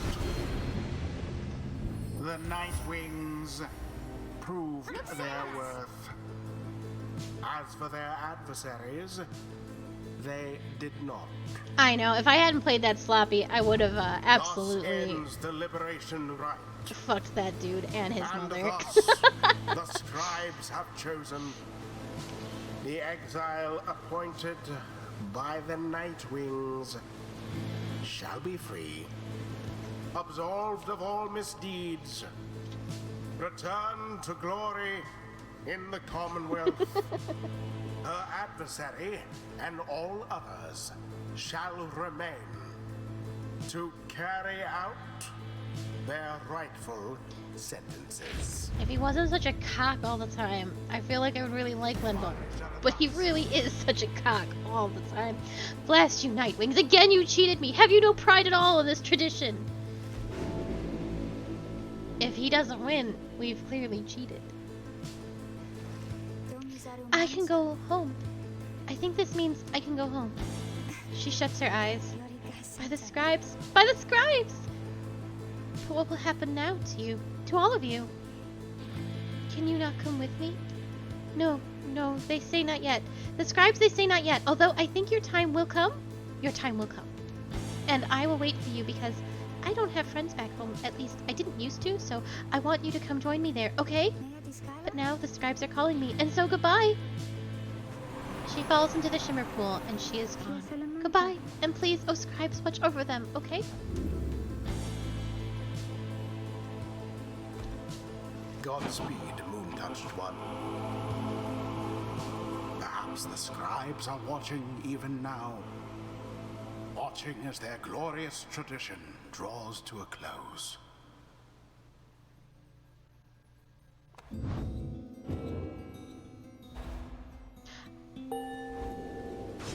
I can feel Hedwyn staring at me every time. Just like, hey bro, what the fuck?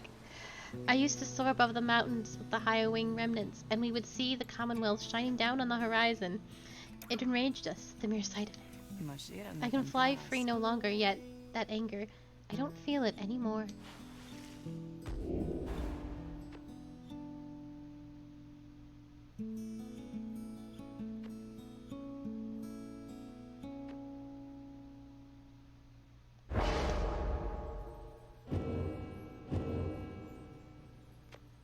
This is where things start getting difficult, because now I have to start... I need to level up. I'll have to think about it. Take your execrable companions someplace else. I guess I need to start leveling Bertrude, and I will get her out of here next. Tizo and Pamitha are just too good. They're my really strong team. You return to the wagon after having prevailed against the accusers on the liberation rite. I know, it's very exciting. Tizu wishes Faye a safe journey home. At least someone got out of here. You succeeded in liberating Faye, who returned to the Commonwealth in glory. Our plan approaches a key turning point. Let us ensure it soon comes to fruition, not only for ourselves here, but for our companions and our loved ones in the Commonwealth. But we have little time now for reflection into this. Look yonder, reader. The stars demand we go already. Let us help them usher in the end of all of this. You turn your attention to the glimmer of the stars. Their current rate of disappearance suggests another liberation rite shall be coming very soon. The few remaining stars shine for you. When it's clear that it's the last one, I'll let Hamatha go. Because she's really done it for me.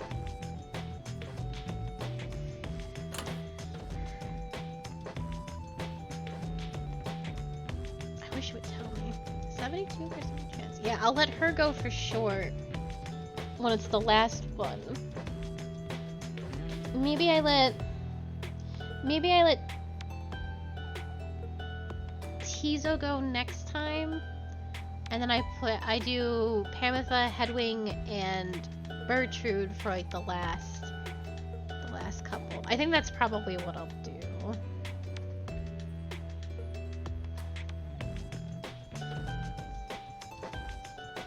It's getting tough though. Well, that's all I can do for now anyway. But oh, I have to pick a star. What's this say? I didn't actually look. Oh, these girls. They're the top dogs right now. They're so easily beat.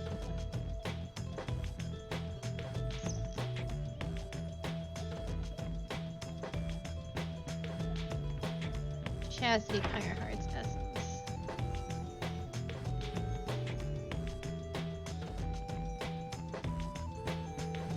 Oh, it's gonna have to be them, huh?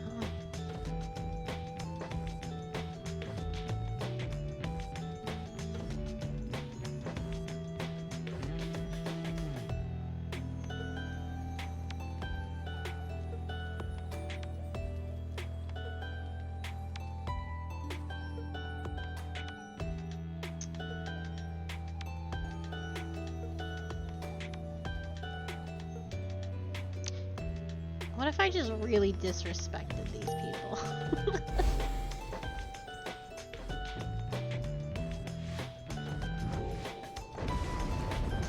Now the stars bid you to return to the Isle of Calamare, where you shall stand against the fate once again. Your adversary, Delbert Oldheart, likely knows the cycle of the rites is drawing to a close. His last remaining chance to earn the favor of the scribes and then regain his freedom likely hinges on the outcome of this next rite. The cycle of the rites is soon to end, the exiles of the downside striving to be free. Your adversaries, your companions, even you yourself are running out of time.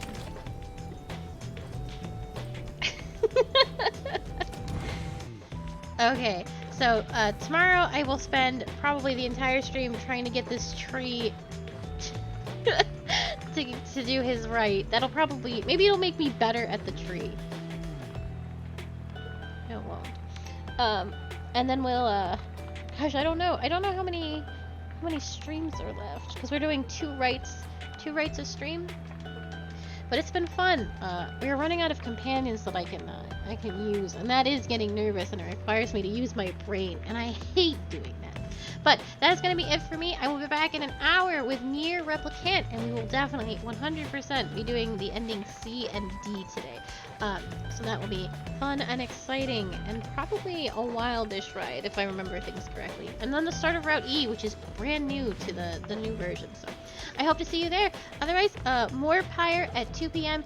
EST tomorrow. Thank you so much. I hope you all have a lovely afternoon. I hope to see you soon. Bye-bye.